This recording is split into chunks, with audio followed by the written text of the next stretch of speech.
लोग current affair के आज कुछ महत्वपूर्ण 150 क्वेश्चन फिर हल करते हैं। ये बहुत महत्वपूर्ण है, इनको बार बार देखिए। और इसकी पीडीएफ चाहिए हो तो टेलीग्राम ज्वाइन कर लीजिए, वहाँ से मिल जाएगा आपको। पहला क्वेश्चन है, अभियान अंगीकरण 2025 के विषय में निम्नलिखित कथनों पर विचार कीजिए। पहला कथन है, इसे प्रधानमंत्री आवास योजना शहरी 2.0 के तहत लॉन्च किया गया है। दूसरा कथन है, केंद्रीय आवासन और शहरी कार्य मंत्री श्री मनोहर लाल ने इस पहल की शुरुआत की। उपर्युक्त में से सत्य कथन है। ऑप्शन ए है दोनों कथन सत्य हैं, ऑप्शन बी है दोनों कथन असत्य हैं, ऑप्शन सी है केवल कथन एक सत्य है, और ऑप्शन डी है केवल कथन दो सत्य हैं। अगर हम इसका उत्तर देखें तो प्रधानमंत्री आवास योजना शहरी 2.20 के दौरान अभियान अंगीकरण लॉन्च किया गया, सही है। और केंद्रीय आवासन और शहरी कार्य मंत्री श्री मनोहर लाल खट्टर ने इस पहल की शुरुआत की, ये भी सही है। दोनों कथन सत्य हैं, ऑप्शन ए सही हो जाएगा। दूसरा क्वेश्चन है, राष्ट्रीय संस्थागत रैंकिंग फ्रेमवर्क 2025 में इनोवेशन के क्षेत्र में कौन सा संस्थान शीर्ष पर रहा। ऑप्शन ए है आईआईटी मद्रास, ऑप्शन बी है आईआईटी दिल्ली, ऑप्शन सी है आईआईटी मुंबई, और ऑप्शन डी है आईआईएससी मंगलोर है। अगर हम देखें तो राष्ट्रीय संस्थागत राष्ट्रीय फ्रेमवर्क में 2025 में इनोवेशन के क्षेत्र में आईआईटी मद्रास नंबर 1 पे रहा। किसकी बात कर रहा है? इनोवेशन के क्षेत्र की बात कर रहा है, तो आईआईटी मद्रास नंबर 1 पे रहा। और आईआईएससी बेंगलोर को अनुसंधान के क्षेत्र में शीर्ष स्थान मिला है। तो इसको किसको मिला है? अनुसंधान के क्षेत्र में मिला है, तो ऑप्शन ए हमारा सही हो जाएगा। तीसरा क्वेश्चन देखते हैं, निम्नलिखित में से किस भारतवंशी को टाइम मैगजीन द्वारा kid of the year award के लिए चुना गया? Kid of the year award के लिए चुना गया टाइम मैगजीन द्वारा। इसको देखें अगर हम, तीसरा क्वेश्चन तो ये मिला है ए ऑप्शन पवन माथुर को, बी ऑप्शन ललित चौहान को, सी ऑप्शन विपुल मोहन को, और डी ऑप्शन है तेजस्वी मनोज को। तो अगर हम देखें किड ऑफ द ईयर जो मिला है ये तेजस्वी मनोज को मिला है, तो डी ऑप्शन हमारा सही हो जाएगा, और ये भारतवंशी हैं।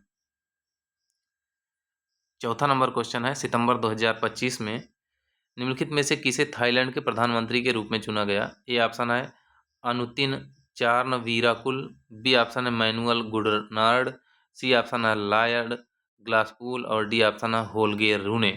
अगर हम इसको देखें तो अनुतिन चार्नवीराकुल को इसका थाईलैंड का पीएम चुना गया, तो ये बिल्कुल सही बात है। इनको 63% मत प्राप्त हुए हैं, इससे भारी मतों से विजयी हुए हैं। क्वेश्चन नंबर 5 है, सितंबर 2025 में आयोजित युद्धाभ्यास 2025 के युद्धाभ्यास की बात कर रहा है 2025 में के विषय में निम्नलिखित कथनों पर विचार कीजिए। पहला है, यह भारत और फ्रांस की सेनाओं के बीच आयोजित किया गया। दूसरा है, इसका आयोजन विशाखापत्तनम में किया गया। उपरोक्त में से कौन से कथन सत्य हैं? ऑप्शन ए है केवल एक, ऑप्शन बी है केवल दो, ऑप्शन सी है दोनों कथन सत्य हैं, ऑप्शन डी है दोनों कथन असत्य हैं। इसको देखा जाए तो युद्धाभ्यास जो है भारत फ्रांस के बीच न होकर भारत अमेरिका के बीच हुआ है, ये गलत हो गया। और यह विशाखापत्तनम में ना होकर कहाँ आयोजित किया गया है? अलास्का में आयोजित हुआ है, तो ये भी गलत हो गया। दोनों कथन गलत है, मतलब डी ऑप्शन सही हो जाएगा। और अगला क्वेश्चन देखते हैं, मिशन सुदर्शन चक्र के विषय में निम्नलिखित कथनों पर विचार कीजिए। पहला कथन है, इसका उद्देश्य 2030 तक बहुस्तरीय स्वदेशी राष्ट्रीय सुरक्षा कवच विकसित करना। दूसरा है, प्रोजेक्ट कुशा इसी मिशन का एक हिस्सा है। ऊपर में से कौन से कथन सत्य हैं? ऑप्शन ए है केवल एक, ऑप्शन बी है केवल दो, ऑप्शन सी है दोनों कथन सत्य हैं, ऑप्शन डी है दोनों कथन असत्य हैं। अगर हम देखें सुदर्शन चक्र का जो है, तो इसका उद्देश्य 2030 तक बहुस्तरीय स्वदेशी राष्ट्रीय सुरक्षा कवच प्राप्त करना, ये गलत है। 2030 ना होकर 2035 है, इसको पहले हमने बताया है। 10 वर्षीय है, तो 25 से 35 10 साल बनेगा, ये गलत हो गया। और जो ऑपरेशन प्रोजेक्ट कुशा है इसी हिस्सा का मिशन है, तो ये बिल्कुल सही है। इस मिशन का मुख्य हिस्सा है, इसे डीआरडीओ 150 किमी, 250 किमी और 350 किमी लंबी दूरी वाली जमीन से हवा में मार करने वाली मिसाइलें विकसित करेगा प्रोजेक्ट कुशा के द्वारा। तो ऑप्शन 2 सही है। इसमें 150, 250, 350 ये किलोमीटर में है।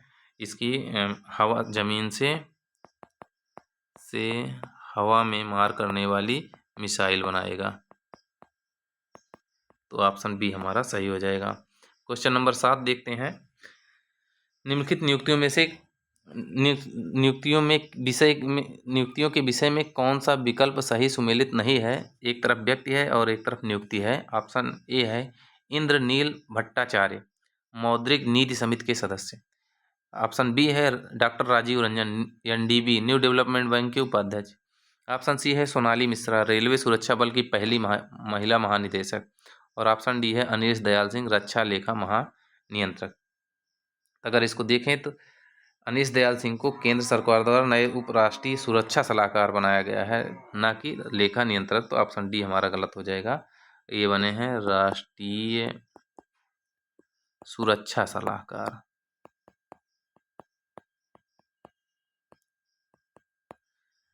तो हमारा डी ऑप्शन सही हो जाएगा। 8वां क्वेश्चन है निम्नलिखित कथनों पर विचार कीजिए। पहला है MS स्वामीनाथन पुरस्कार डॉक्टर एडेमोला एडेनले को मिला। दूसरा कथन है 43वां लोकमान्य तिलक पुरस्कार 2025 नितिन गडकरी को। और तीसरा है GP बिरला मेमोरियल पुरस्कार 2025 डॉक्टर वी नारायणन। उपरोक्त में से कौन से कथन सही हैं? कूट है ऑप्शन ए है केवल 1 और 2, ऑप्शन बी है केवल 2 और 3, ऑप्शन सी है केवल 1 और 3 और ऑप्शन डी है सभी सही सुमेलित हैं। अगर इसको हम देखें तो MS स्वामीनाथन पुरस्कार जो है एडेमेला एडेनले को मिला है, बिल्कुल सही है, नाइजीरियन है। और 43वां लोकमान्य तिलक का नितिन गडकरी को मिला है, ये भी सही है। और GP बिरला मेमोरियल पुरस्कार जो है ये भी नारायणन को मिला है, ये भी सही है। तीनों कथन सही है, हमारा डी ऑप्शन सही हो जाएगा। 9वां क्वेश्चन है प्रोजेक्ट आरोहण के संदर्भ में, प्रोजेक्ट आरोहण की बात कर रहा है। निम्न कथनों पर विचार कीजिए। पहला है इसकी शुरुआत भारतीय राष्ट्रीय राजमार्ग प्राधिकरण द्वारा की गई। दूसरा है इस प्रोजेक्ट के अंतर्गत देश के सभी गरीब बच्चों की पढ़ाई के लिए छात्रवृत्ति प्रदान की जाएगी। उपर्युक्त में से कौन सा कथन सत्य है? ऑप्शन ए है केवल 1, ऑप्शन बी है केवल 2, ऑप्शन सी है दोनों कथन सत्य हैं, ऑप्शन डी है दोनों कथन असत्य हैं। तो अगर देखें प्रोजेक्ट आरोहण को, तो ये NHAI भारतीय राष्ट्रीय राजमार्ग द्वारा टोल प्लाजा कर्मियों के बच्चों को वित्तीय सहायता और मार्गदर्शन हेतु की गई है। इसका उद्देश्य है कि जो आर्थिक रूप से कमजोर वर्ग है उनके छात्रों को गुणवत्तापूर्ण शिक्षा पहुँच सुनिश्चित की जाए। तो इसमें जो छात्रवृत्ति है वो 11 से स्नातक तक के 500 छात्रों को वार्षिक छात्रवृत्ति प्रदान की जाएगी। और 50 मेधावी छात्रों को स्नातक स्तर पर 50,000 रुपये की अतिरिक्त छात्रवृत्ति मिलेगी। तो ये ऑप्शन हमारा इसमें ए सही हो जाएगा। दूसरा है इसमें प्रोजेक्ट देश के सभी गरीब बच्चे नहीं हैं, केवल आर्थिक रूप से कमजोर हैं। तो ऑप्शन ए सही हो जाएगा, बी गलत हो जाएगा, दूसरा कथन।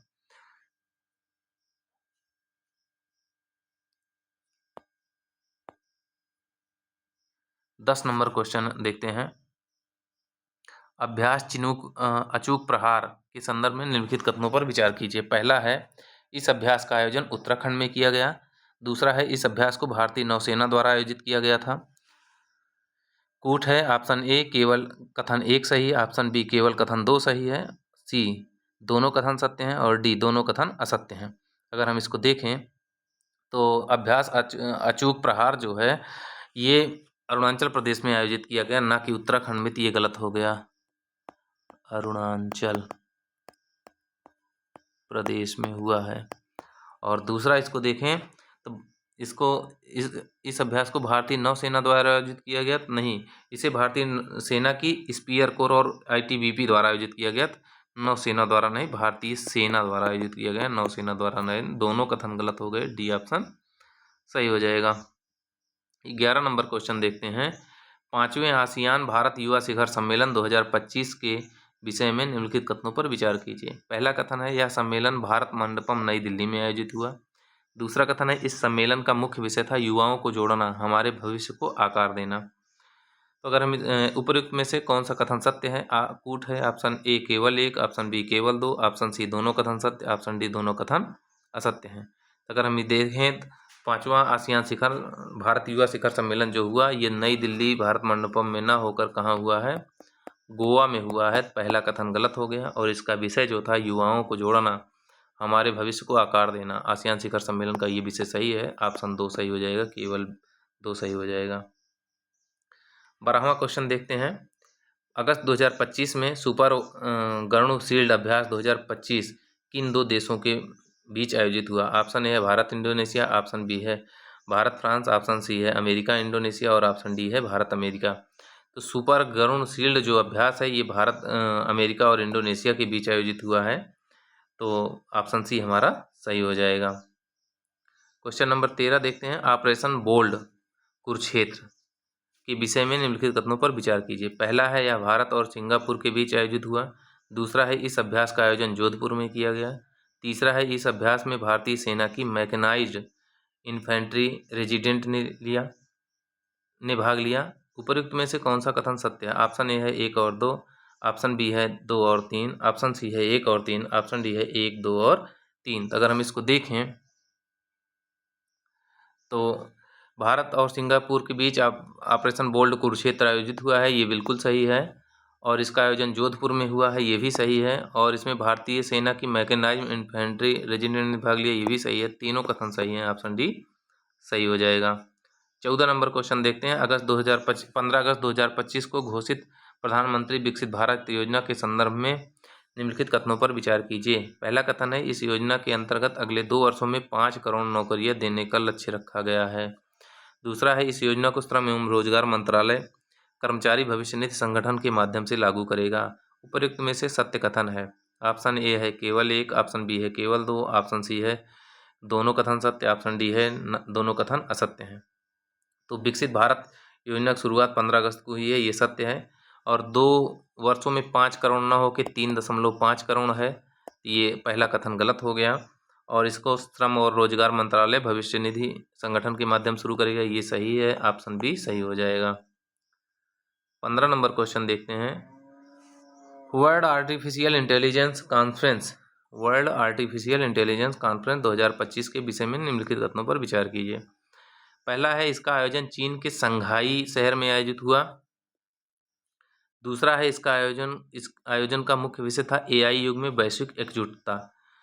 उपरोक्त में से कौन सत्य कथन है? ऑप्शन ए है केवल 1, ऑप्शन बी है केवल 2, ऑप्शन सी है दोनों कथन असत्य हैं और ऑप्शन डी है दोनों कथन सत्य हैं। तो अगर हम इसको देखें, वर्ल्ड आर्टिफिशियल इंटेलिजेंस कॉन्फ्रेंस जो हुई है चीन के संघाई में हुई है, एकदम सही। और इसका विषय जो था एआई के युग में वैश्विक एकजुटता, ये भी सही है। दोनों कथन सही हैं, ऑप्शन डी हमारा सही हो जाएगा। 16 नंबर क्वेश्चन देखते हैं। निम्नलिखित पुस्तकों और उनके लेखकों के विषय में सही सुमेलित नहीं है। एक तरफ पुस्तक है, एक तरफ लेखक है। ऑप्शन ए है फ्रीडम, एंजेला मार्केल की है। दूसरा है the Mahatma manifesto, Rajesh Talwar की है। सी ऑप्शन है our living constitution, Subhash Kashyap की है। और डी ऑप्शन है mother Mary comes to me, Arundhati Roy की है। तो अगर हम इसको देखें तो फ्रीडम जो है एंजेला मार्केल की है, एकदम सही है। The Mahatma manifesto Rajesh Talwar की है, ये भी सही है। और सी ऑप्शन जो है आवर लिविंग कॉन्स्टिट्यूशन, ये सुभाष कश्यप की ना होकर शशि थरूर की है। शशि थरूर की है, तो ऑप्शन सी हमारा गलत है, यही सही हो जाएगा। और mother Mary comes to me Arundhati Roy की है। 17 नंबर क्वेश्चन देखते हैं। उत्तर प्रदेश सरकार द्वारा हाल ही में किस देश में अध्ययन हेतु अटल सेवनिंग छात्रवृत्ति की शुरुआत की गई? अटल सेवनिंग छात्रवृत्ति, ए ऑप्शन है ब्रिटेन, बी ऑप्शन है अमेरिका, सी ऑप्शन है ऑस्ट्रेलिया और डी ऑप्शन है कनाडा। तो हम इसको देखें, ब्रिटेन में अध्ययन करने वाले छात्रों के लिए अटल सेवनिंग छात्रवृत्ति योजना की शुरुआत की गई है। क्वेश्चन नंबर 18 देखते हैं। अगस्त 2025 में निम्नलिखित में से किस देश द्वारा दुनिया का पहला एआई संचालित बैंक लॉन्च किया गया? ऑप्शन ए है अमेरिका, ऑप्शन बी है चीन, ऑप्शन सी है मलेशिया और ऑप्शन डी है ब्रिटेन। तो जो किस देश द्वारा दुनिया का पहला एआई संचालित बैंक लॉन्च किया गया, वो मलेशिया ने लॉन्च किया है। तो ऑप्शन सी हमारा सही हो जाएगा। मलेशिया ने जो बैंक लॉन्च किया है उसका नाम है RYT बैंक। तो ऑप्शन सी हमारा सही हो जाएगा। और यह 3 भाषाओं भाषा, मलयालम और अंग्रेजी भाषा में अपनी सेवाएं दे रहा है। भाषा मलेशियाई और अंग्रेजी भाषा में, तो हमारा सी ऑप्शन सही हो जाएगा। 19 नंबर क्वेश्चन है। निम्नलिखित में से कौन सा देश अगस्त 2025 में अंतर्राष्ट्रीय सौर गठबंधन में शामिल होने वाला 107वां देश बना? ऑप्शन ए है मोल्डोवा, ऑप्शन बी है रवांडा, ऑप्शन सी है नाइजीरिया और ऑप्शन डी है कंबोडिया। तो हम जानते हैं 107वां देश जो बना है वो मोल्डोवा बना है। ये भारत में इसके राजदूत एना तवान ने इसका समर्थन पत्र सौंपा। तो ऑप्शन ए सही हो जाएगा। एक 20 नंबर क्वेश्चन है, संघाई सहयोग संगठन के 25वें शिखर सम्मेलन के विषय में निम्नलिखित कथनों पर विचार कीजिए। पहला कथन है, इसका आयोजन चीन के तियानजिन शहर में किया गया। दूसरा है, इस साल इस बैठक की थीम थी प्रमोटिंग द संघाई स्पिरिट या सीओ इन एक्शन। उपयुक्त में से कौन से कथन सत्य हैं? ऑप्शन ए है केवल एक, ऑप्शन बी है केवल दो, ऑप्शन सी है दोनों कथन सत्य हैं और ऑप्शन डी है दोनों कथन असत्य हैं। तो हम देखें चीन के तियानजियान में शहर में ये आयोजित किया गया संघाई सहयोग संगठन, ये बिल्कुल सही है। और इसका जो बैठक की थीम थी promoting the Shanghai spirit SCO in action, बिल्कुल सही है, दोनों कथन सही हैं।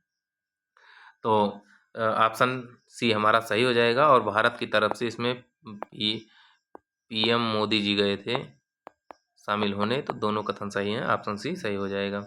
21 नंबर क्वेश्चन है, युद्धाभ्यास शक्ति के विषय में निम्नलिखित कथनों पर विचार कीजिए। किसकी बात कर रहा है? शक्ति की। आप अभ्यास शक्ति की बात कर रहा है। पहला है, यह अभ्यास भारत और फ्रांस की सेनाओं के बीच आयोजित हुआ। दूसरा है, इस अभ्यास का आयोजन कैंप लार्जेक ला कैवेलरी फ्रांस में आयोजित हुआ। उपयुक्त में से सत्य कथन है।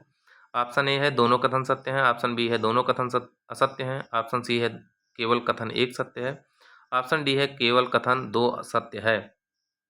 अगर इसकी हम बात करें तो ये जो है भारत फ्रांस के बीच शक्ति ऑपरेशन अभ्यास हुआ है, ये सही है। और इसका आयोजन फ्रांस के कैंप लार्जिक ला कैवेलरी में आयोजित हुआ, दोनों कथन सत्य हैं, ऑप्शन ए हमारा सही हो जाएगा। क्वेश्चन नंबर 22 है, जुलाई 2025 में जारी रिपोर्ट के अनुसार भारत का सबसे अधिक घनत्व वाला टाइगर रिजर्व कौन सा है?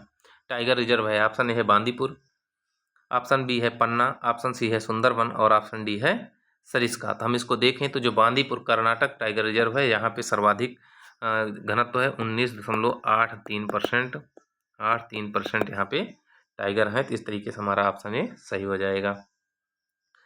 23 नंबर क्वेश्चन है, जुलाई 2025 में निम्नलिखित में से किसे नौसेना की पहली महिला फाइटर पायलट नियुक्त किया गया? ऑप्शन ए है सब लेफ्टिनेंट आस्था, ऑप्शन बी है सब लेफ्टिनेंट दीप्ति, ऑप्शन सी है सब लेफ्टिनेंट नीतू और ऑप्शन डी है सब लेफ्टिनेंट अनन्या। तो अगर हम इसको देखें 23 नंबर को, इसमें आस्था पुनिया बनी है, तो ऑप्शन ए सही हो जाएगा हमारा। आस्था पुनिया बनी है तो ऑप्शन ए सही हो जाएगा। 24 नंबर क्वेश्चन देखते हैं, जुलाई 2025 में निम्नलिखित में से किस भारतीय को राष्ट्रमंडल युवा शांति राजदूत चुना गया? ऑप्शन ए है सुकन्या सोनोवाल, ऑप्शन बी है ममता कुलश्रेष्ठ, ऑप्शन सी है आराध्या भार्गव और ऑप्शन डी है गीतांजलि परी। तो हम देखें तो राष्ट्रमंडल युवा शांति राजदूत जो चुना गया है सुकन्या सोनोवाल को चुना गया है, तो ऑप्शन ए हमारा सही हो जाएगा। 25 नंबर क्वेश्चन देखते हैं, निस्तार ड्राइविंग सपोर्ट वेसल के विषय में निम्नलिखित कथनों पर विचार कीजिए। तो ये निस्तार है, इस पर हमको विचार करना है। पहला कथन है, यह युद्धपोत विशाखापत्तनम में नौसेना को सुपुर्द किया गया। दूसरा है, यह पोत गहरे समुद्र में 1000 मीटर तक गोताखोरी करने में सक्षम है। तीसरा है, निस्तार का नाम संस्कृत से लिया गया है जिसका अर्थ मुक्ति या उद्धार है। उपयुक्त में से सत्य कथन है। ऑप्शन ए है 1 और 2, ऑप्शन बी है 1 और 3, ऑप्शन सी है 2 और 3, ऑप्शन डी है 1, 2 और 3। तो अगर हम निस्तार की बात करें तो इसको हिंदुस्तान शिपयार्ड लिमिटेड द्वारा भारतीय नौसेना को निस्तार नामक पहला स्वदेशी रूप में विकसित डिजाइन डाइविंग सपोर्ट वेसल सौंपा गया। तो ये तो पहला सही है। और यह युद्धपोत विशाखापत्तनम में सुपुर्द किया गया, तो ये भी सही है। और ये समुद्र में गोताखोरी और बचाव के अभियानों को अंजाम देने में सक्षम है।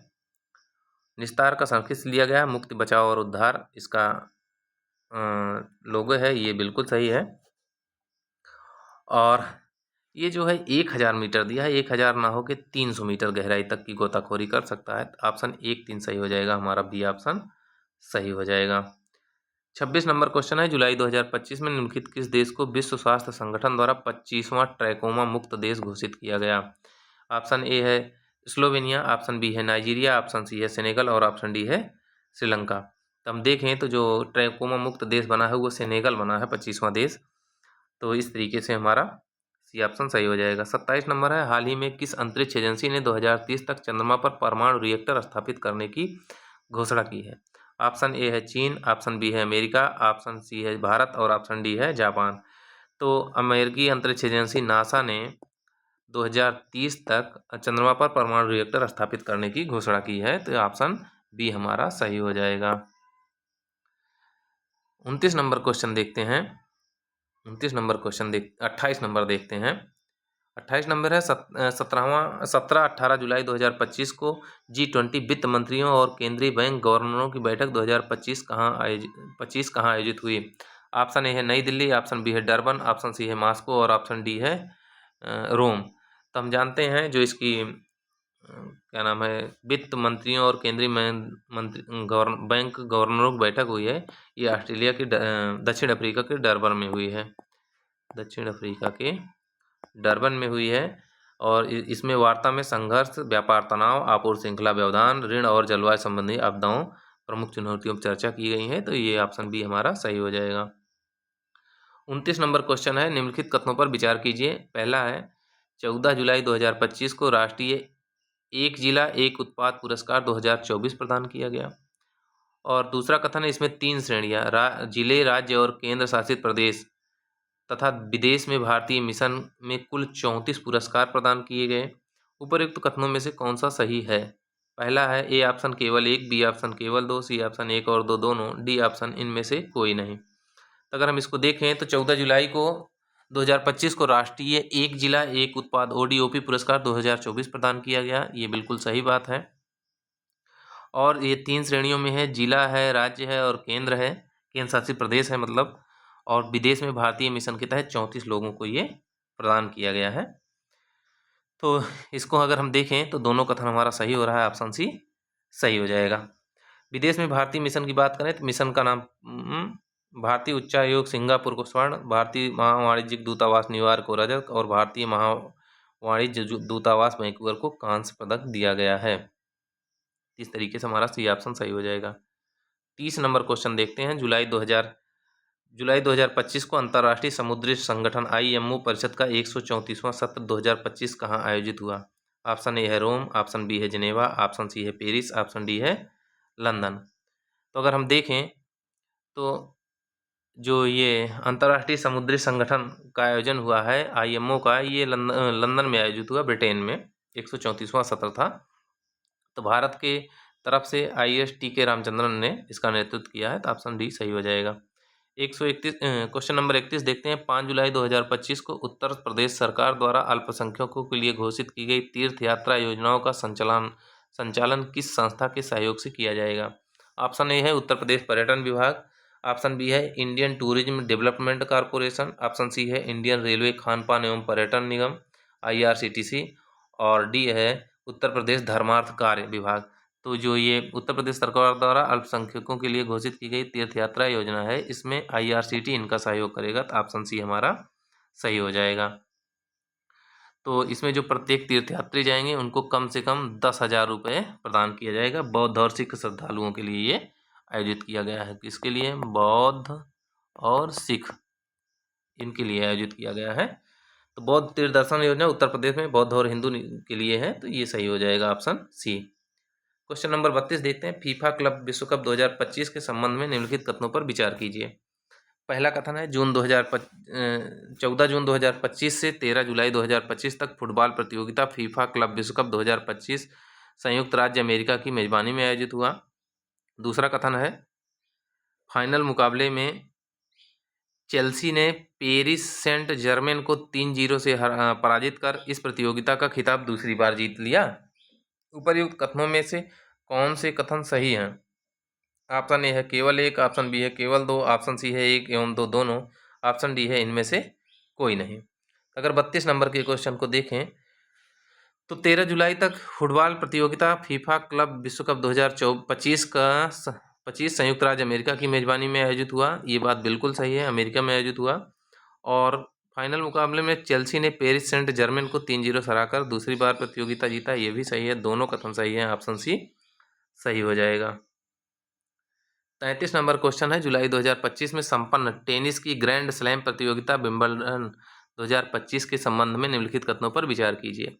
पहला है जैनिक सिनर ने पहली बार विंबलडन का खिताब जीता। दूसरा कथन है महिला एकल का खिताब पोलैंड की इगा स्विटेक ने जीता है। तीसरा कथन है पुरुष युगल का खिताब जूलियन कैश और लॉयड ग्लासपूल की ब्रिटिश जोड़ी ने जीता है। उपरोक्त में से सत्य कथन है। ऑप्शन ए है 1 और 2, ऑप्शन बी है 2 और 3, ऑप्शन सी है 1 और 3, ऑप्शन डी है 1, 2 और 3। तो अगर हम इसको देखें तो 30 जून से 13 जुलाई के मध्य जो टेनिस की ग्रैंड स्लैम विंबलडन प्रतियोगिता हुई है, ये लंदन में संपन्न हुई और पुरुष एकल जो है जेनिक सिनर ने पहली जीता है। तो ये सही है, पहली बार जीता है। और महिला एकल का पोलैंड की इगा स्विटेक ने जीता है, ये भी सही है। और युगल में जो है जूलियन कैश और लॉयड ग्लासपूल ने जीता है, तो ये भी सही है। तीनों कथन सही हैं, ऑप्शन डी हमारा सही हो जाएगा। 34 नंबर क्वेश्चन है, निम्न कथनों पर विचार कीजिए। पहला है विश्व युवा कौशल दिवस 15 जुलाई 2025 को मनाया गया। दूसरा कथन है वर्ष 2025 में इस दिवस का मुख्य विषय शांति और विकास के लिए युवा कौशल था। उपर्युक्त में से कौन से कथन सही हैं? ऑप्शन ए है केवल 1, ऑप्शन बी है केवल 2, ऑप्शन सी है 1 एवं 2 दोनों, और ऑप्शन डी है इनमें से कोई नहीं। तो अगर हम इसके उत्तर को देखें तो 15 जुलाई को विश्व युवा कौशल दिवस मनाया गया, ये बात बिल्कुल सही है। और दूसरा कथन, इसका जो विषय था वो विषय गलत है। इसका विषय था एआई और डिजिटल कौशल, एआई और डिजिटल कौशल, डिजिटल कौशल के माध्यम से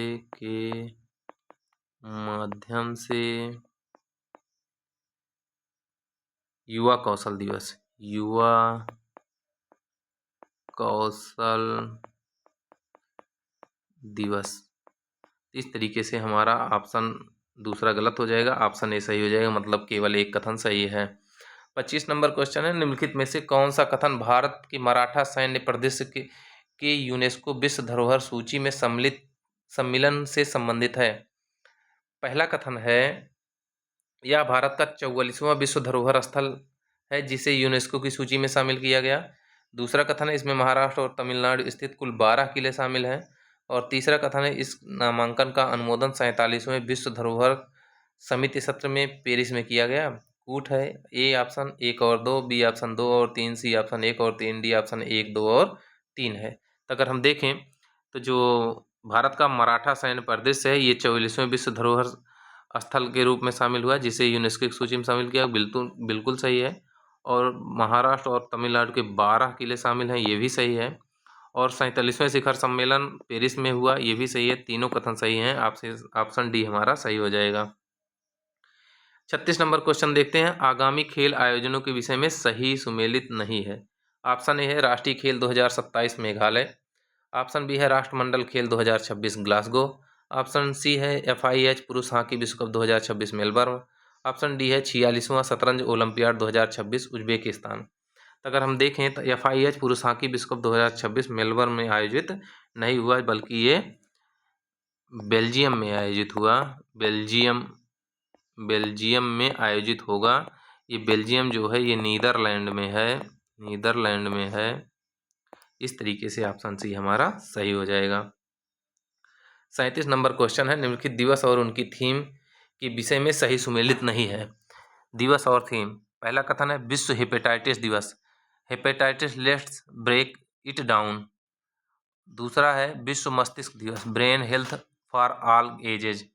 और तीसरा है विश्व शतरंज दिवस, every moves matters.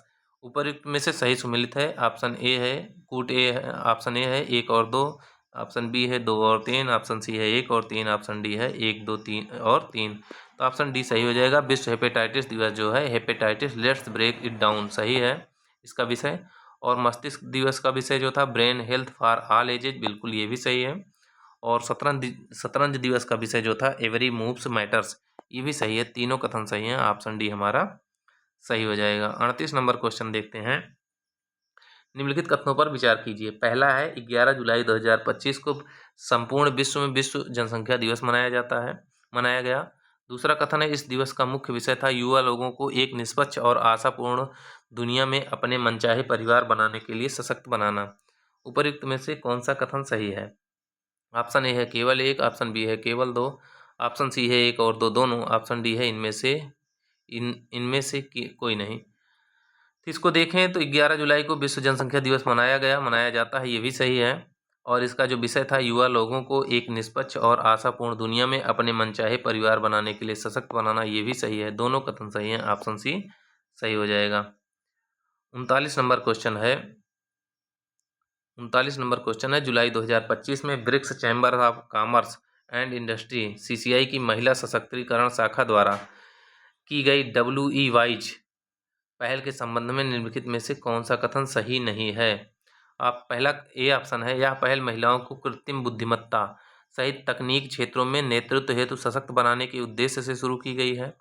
B option है, इस पहल का उद्देश्य स्टेम और उद्यमिता क्षेत्रों में पुरुषों की भागीदारी बढ़ाना है। सी ऑप्शन है, यह पहल 3 स्तंभों इनोवेशन और सहयोग, वित्तीय पहुंच और नीति वकालत पर आधारित है। और डी ऑप्शन है, इस पहल को सीएट वर्क और स्लो स्कूल को महिला फोरम जैसे संगठनों के सहयोग से विकसित किया गया है। इसमें पूछ रहा है कौन सा सही नहीं है, तो हम देखें तो इस पहल का उद्देश्य स्टेम और उद्यमिता क्षेत्रों में पुरुषों की भागीदारी बढ़ाना है, पुरुष इसमें शामिल नहीं है। ऑप्शन बी हमारा सही हो जाएगा। 40 नंबर क्वेश्चन देखते हैं। 14 जुलाई 2025 को भारत के पहले डिजिटल घुमंतू गांव का उद्घाटन किस राज्य में किया गया? ऑप्शन ए है अरुणाचल प्रदेश, ऑप्शन बी है सिक्किम, ऑप्शन सी है नागालैंड और ऑप्शन डी है मेघालय। तो हम इसको भी कई बार पढ़े हैं। ये सिक्किम का याकतेन गांव है जिसको डिजिटल घुमंतू गांव घोषित किया गया। तो ऑप्शन बी हमारा सही हो जाएगा। 41 नंबर क्वेश्चन है, जून 2025 में भारत के पहले बटरफ्लाई सेंचुरी की स्थापना की गई।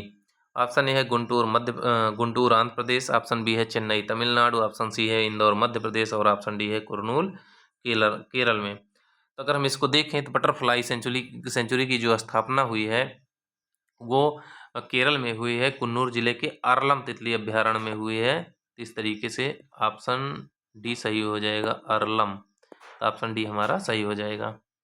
42 नंबर क्वेश्चन है, जून 2025 में ग्लेशियर संरक्षण के पर अंतर्राष्ट्रीय सम्मेलन 2025 का मेजबान देश कौन सा था? इसको देखें अगर हम तो पहला है A option Tajikistan, B option Indonesia, C option Switzerland और डी ऑप्शन भारत। तो ग्लेशियर संरक्षण का जो अंतर्राष्ट्रीय वर्ष संयुक्त UN समर्थित शिखर सम्मेलन हुआ, ये दुशानबे में आयोजित हुआ। दुशानबे कहाँ है? ताजिकिस्तान की राजधानी है। दुशानबे इसका उत्तर सही हो जाएगा। ऑप्शन ए हमारा सही हो जाएगा। 43 नंबर क्वेश्चन है, विश्व शरणार्थी दिवस के बारे में निम्नलिखित कथनों पर विचार कीजिए। पहला है, इस दिवस का आयोजन प्रतिवर्ष 20 जून को शरणार्थियों के सम्मान हेतु किया गया। विश्व शरणार्थी दिवस की बात कर रहा है। और दूसरा कथन है, वर्ष 2025 की थीम शरणार्थियों के साथ एकजुटता है। उपयुक्त कथनों में कौन सा सही है? ऑप्शन ए है केवल एक, ऑप्शन बी है केवल दो, ऑप्शन सी है एक और दो दोनों, ऑप्शन डी है ना तो एक ना ही दो।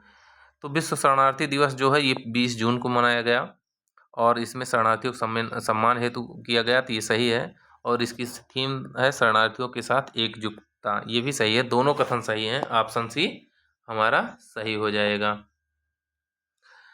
तो अगर इसको देखें अगला क्वेश्चन हम 44 नंबर, शक्ति अभ्यास 2025 के बारे में निम्नलिखित कथनों पर विचार कीजिए। तभी पीछे शक्ति मिला था। पहला है, यह भारत और फ्रांस की वायु सेनाओं के बीच आयोजित होने वाला एक सैन्य अभ्यास है। दूसरा है, अभ्यास का 8वां संस्करण ला कैवलरी फ्रांस में आयोजित किया गया। उपरोक्त में से कौन सा सही है? तो अगर उपरोक्त कथनों में से कौन सा सही है? ऑप्शन ए है केवल एक, ऑप्शन बी है केवल दो, ऑप्शन सी है एक और तो दोनों, और ऑप्शन डी है ना तो एक ना ही दो। तो अगर हम इसको देखें तो यह भारत और फ्रांस की वायु सेनाओं के बीच आयोजित होने वाला एक सैन्य अभ्यास है। तो भारत फ्रांस के बीच आयोजित होने वाला संयुक्त सैन्य अभ्यास है, न कि वायु सेनाओं के बीच है। ये गलत हो गया पहला। और दूसरा जो है ये ला कैवलरी फ्रांस में आयोजित हुआ, ये बिल्कुल सही है। तो ऑप्शन बी हमारा सही हो जाएगा। सेनाओं के बीच है, मतलब स्थलीय सेना के बीच है, ना कि वायु सेना के बीच है।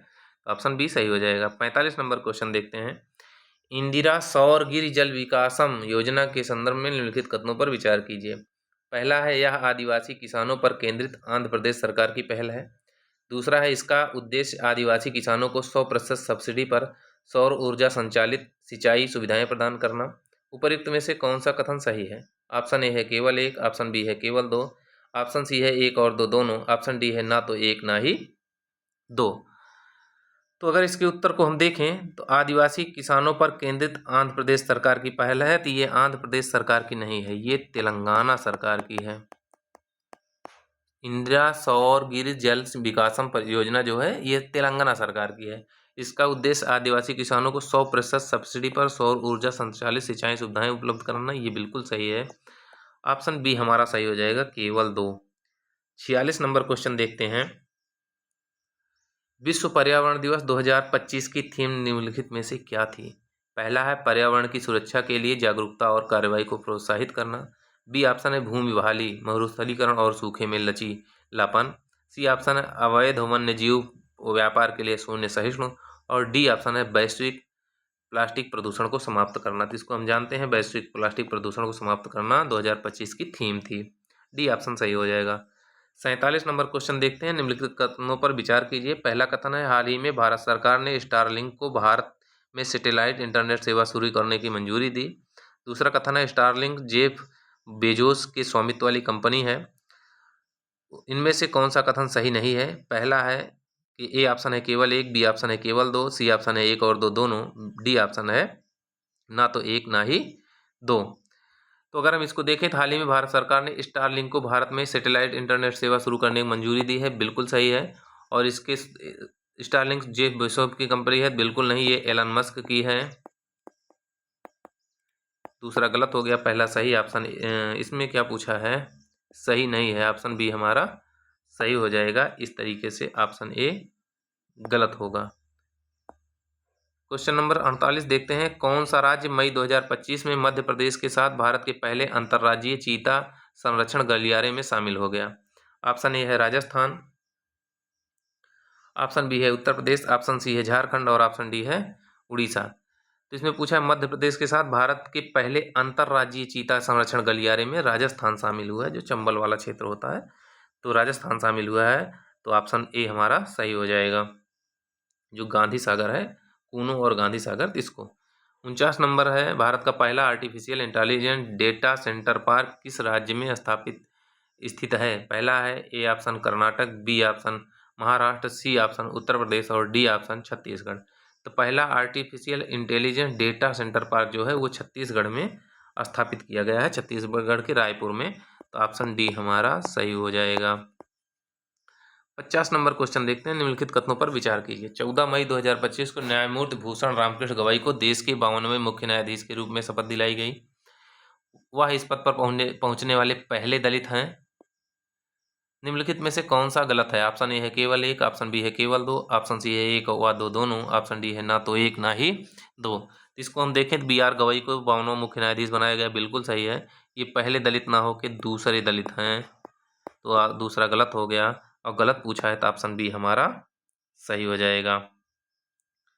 ऑप्शन बी हमारा सही हो जाएगा। पहले जो थे बालाकृष्णन थे, के जी बालाकृष्णन, ये थे पहले दलित, दूसरे दलित बी आर गवई बने हैं। तो इस तरीके से बी ऑप्शन गलत हो जाएगा। क्वेश्चन नंबर 51 देखते हैं। किस राज्य सरकार ने किसानों के लिए महाविस्टार ऐप और डिजिटल सेतीशाला लॉन्च की है? ऑप्शन ए है गुजरात, ऑप्शन बी है कर्नाटक, ऑप्शन सी है उड़ीसा और ऑप्शन डी है महाराष्ट्र। तो अगर हम इसके उत्तर को देखें तो महाराष्ट्र के मुख्यमंत्री देवेंद्र फडणवीस ने किसानों की कृषि संबंधी जानकारी को आसान पहुंच प्रदान करने हेतु इन दोनों ऐपों को लॉन्च किया। ऑप्शन डी हमारा सही हो जाएगा। 52 नंबर क्वेश्चन है। खीर भवानी उत्सव किस राज्य केंद्र शासित प्रदेश में मनाया जाता है? ऑप्शन ए है जम्मू कश्मीर, ऑप्शन बी है उत्तराखंड, ऑप्शन सी है अंडमान निकोबार और ऑप्शन डी है हिमाचल प्रदेश। तो खीर भवानी उत्सव जो है ये जम्मू कश्मीर में मनाया जाता है, ज्येष्ठ अष्टमी के अवसर पर मनाया जाता है। ऑप्शन डी हमारा सही है। इसको लगभग महाराणा प्रताप सिंह के 1952 में करवाया गया था इसका निर्माण, तो वहीं से शुरू हुआ है, ये एक मंदिर में मनाया जाता है। 53 नंबर क्वेश्चन है। जलवायु परिवर्तन प्रदर्शन सूचकांक 2025 में भारत का स्थान क्या था? ऑप्शन ए है 8वीं, ऑप्शन बी है 9वीं, ऑप्शन डी सी है 10वीं और ऑप्शन डी है 11वीं। जलवायु प्रदर्शन परिवर्तन प्रदर्शन सूचकांक जो होता है ये जलवायु परिवर्तन से निपटने के प्रयासों के आधार पर रैंक प्रदान करता है।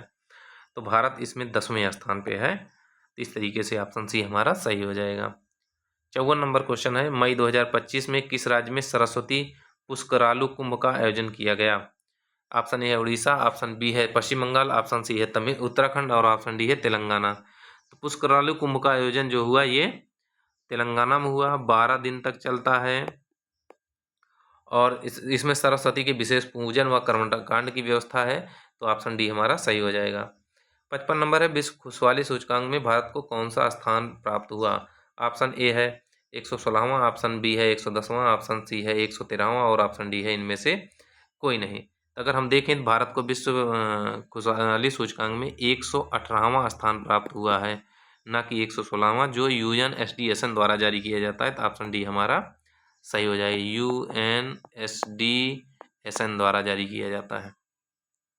56 नंबर क्वेश्चन है, मई 2025 में जारी निम्नलिखित भौगोलिक संकेतकों में से कौन से युग्म सुमेलित हैं? ऑप्शन पहला कथन है तिरुपति लड्डू, दूसरा है कांगड़ा पेंटिंग, तीसरा है गोरखपुर टेराकोटा, चौथा है कश्मीर पश्मीना और पांचवा है मणिपुर के काले चावल चक हाओ।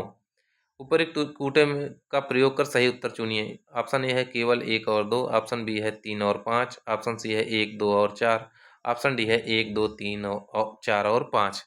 तो तिरुपति का लड्डू इसको GI मिला है, कांगड़ा पेंटिंग को मिला है, गोरखपुर टेराकोटा मिला, कश्मीर की पश्मीना को मिला और मणिपुर के काले चावल चक हाओ को मिला। ये सब सही है, ऑप्शन डी हमारा सही हो जाएगा।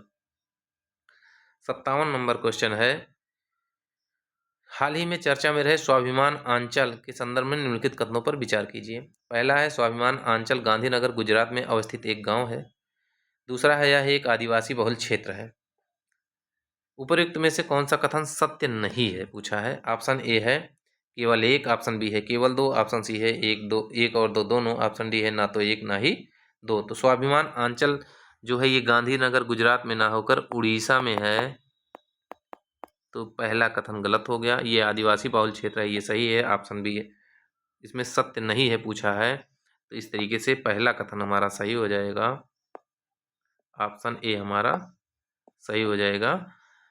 तो 57 का ए हो गया। 58 का देखते हैं, विश्व शांति सूचकांक 2025 के बारे में निम्नलिखित कथनों पर विचार कीजिए। पहला है यह सूचकांक विश्व आर्थिक मंच द्वारा वर्ष 2007 से प्रकाशित हो रहा है। दूसरा है इस वर्ष के सूचकांक में भारत को 115वां स्थान प्राप्त हुआ। तो इसको अगर हम देखें उपरोक्त में से कौन से कथन सही हैं। ऑप्शन ए है केवल 1, ऑप्शन बी है केवल 2, ऑप्शन सी है 1 और 2 दोनों और ऑप्शन डी है ना तो 1 ना ही 2। विश्व शांति सूचकांक जो है ये विश्व आर्थिक मंच द्वारा जारी किया जाता है। ऊपर विश्व आर्थिक मंच द्वारा 2007 से जारी किया जा रहा है, तो बिल्कुल सही है। और इसमें भारत को 115वां स्थान मिला, ये भी सही है, दोनों कथन सही है, ऑप्शन सी हमारा सही हो जाएगा। अगला क्वेश्चन देखते हैं 59 नंबर, विश्व वैश्विक लैंगिक अंतराल रिपोर्ट विश्व किस संगठन द्वारा जारी की जाती है? ए ऑप्शन है विश्व बैंक, बी ऑप्शन है अंतर्राष्ट्रीय मुद्रा कोष, सी ऑप्शन है विश्व आर्थिक मंच और डी ऑप्शन है आर्थिक सहयोग एवं विकास संगठन। अगर हम इसको देखें तो ऑप्शन सी सही हो जाएगा, क्योंकि वैश्विक लैंगिक अंतराल रिपोर्ट जो होती है ये विश्व आर्थिक मंच द्वारा जारी की जाती है। 1991 में क्लास श्वाब ने ही की थी इसकी स्थापना।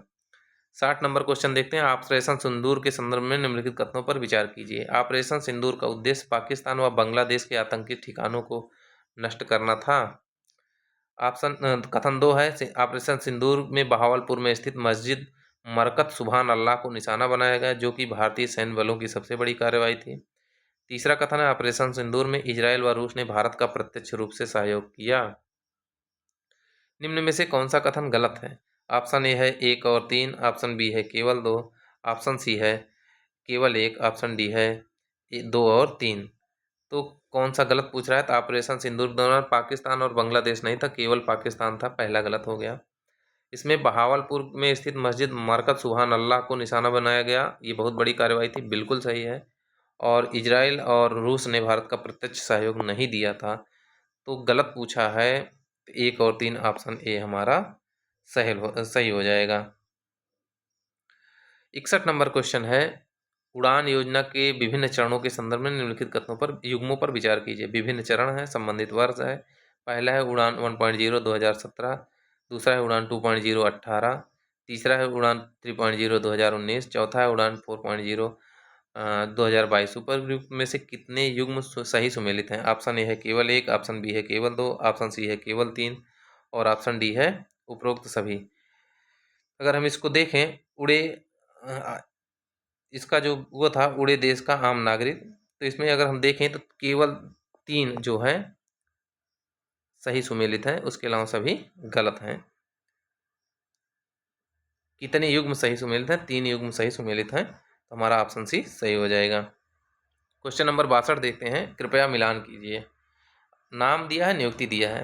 ए पे है संजीव कुमार सिंगला, बी पे है काश पटेल, सी पे है हरवंश चावला और डी पे है अभ्युदय जिंदल।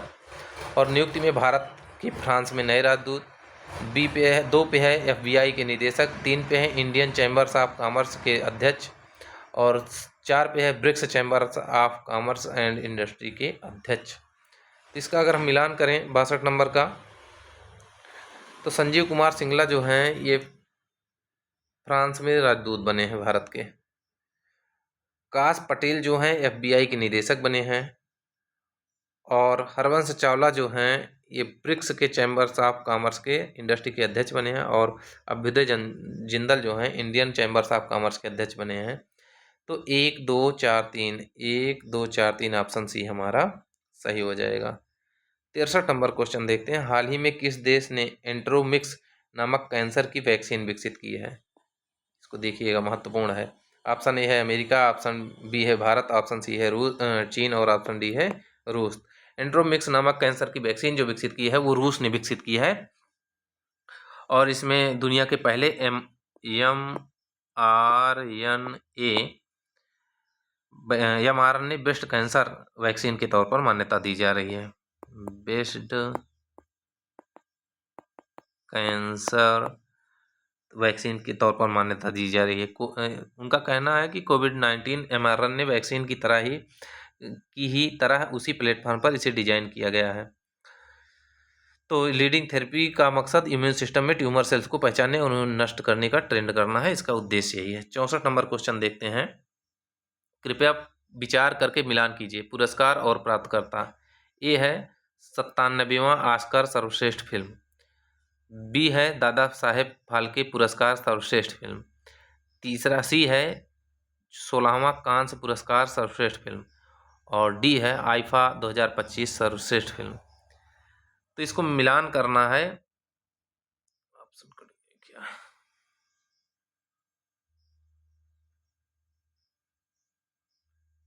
इसको मिलान करना है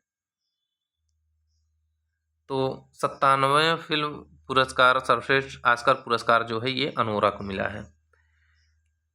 दादा साहेब सर्वश्रेष्ठ फिल्म पुरस्कार जो मिला है ये जवान को मिला है। तो मिलान करिए, 2-1 कहीं है, हाँ ए ऑप्शन सही हो जाएगा।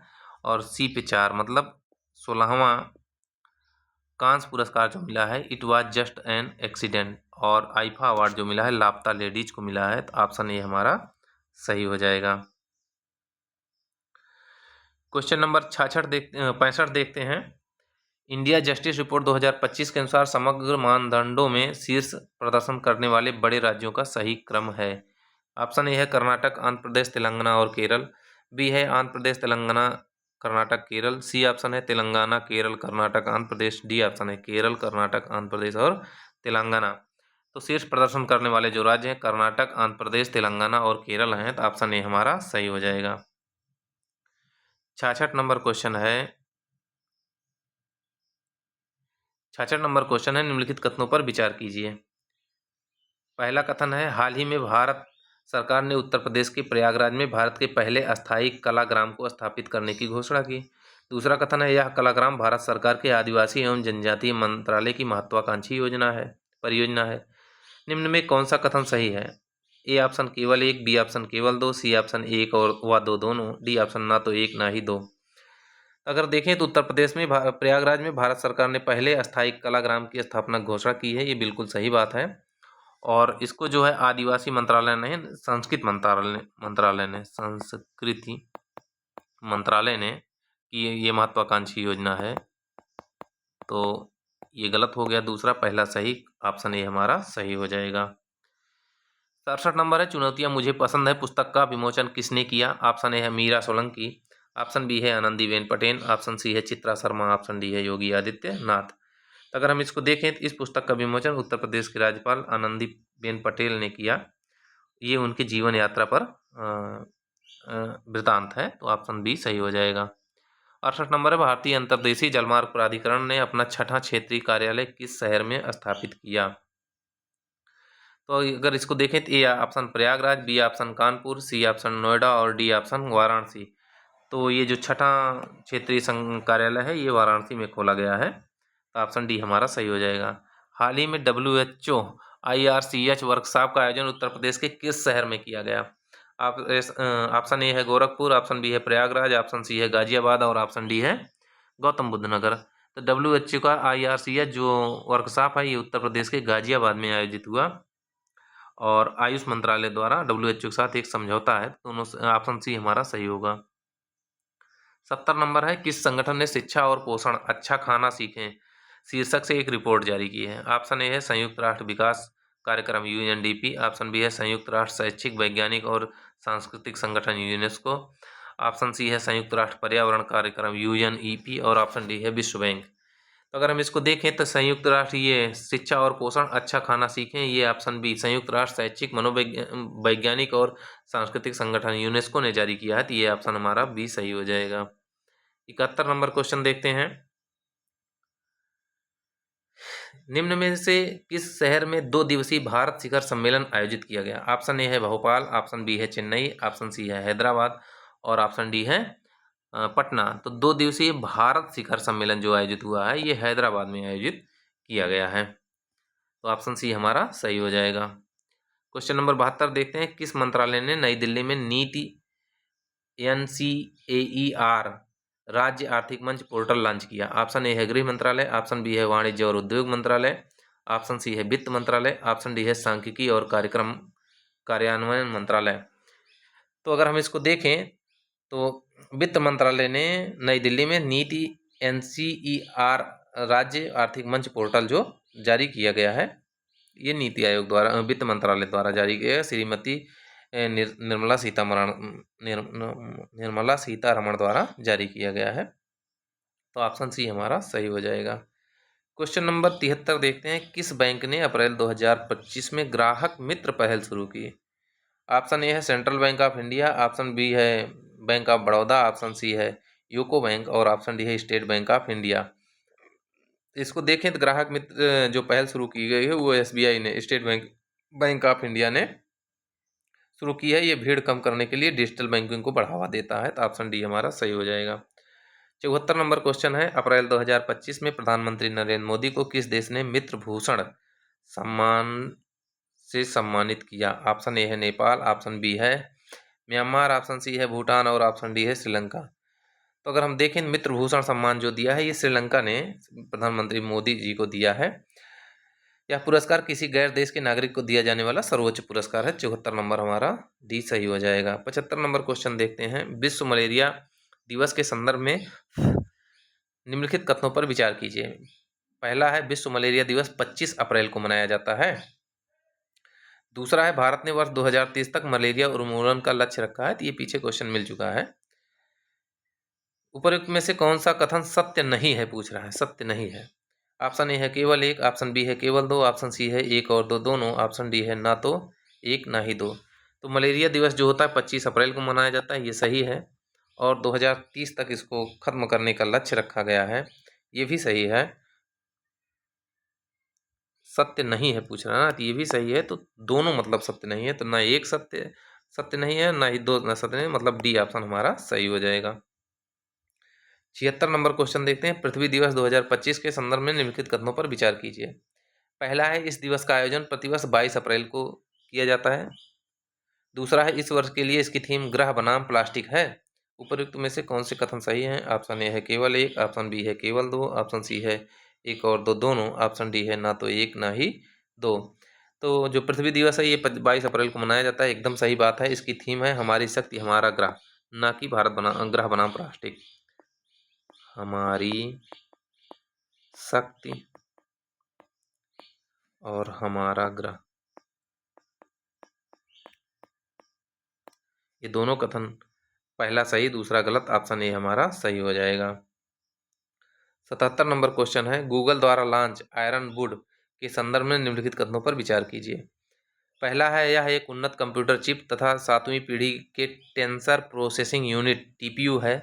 दूसरा है कथन है, इसे आर्टिफिशियल इंटेलिजेंस एआई मॉडल को रन करने के लिए डिजाइन किया गया है। उपरोक्त में से कौन सा कथन सही है? ऑप्शन ए है केवल एक, ऑप्शन बी है केवल दो, ऑप्शन सी है एक और दो दोनों, ऑप्शन डी है ना तो एक ना ही दो।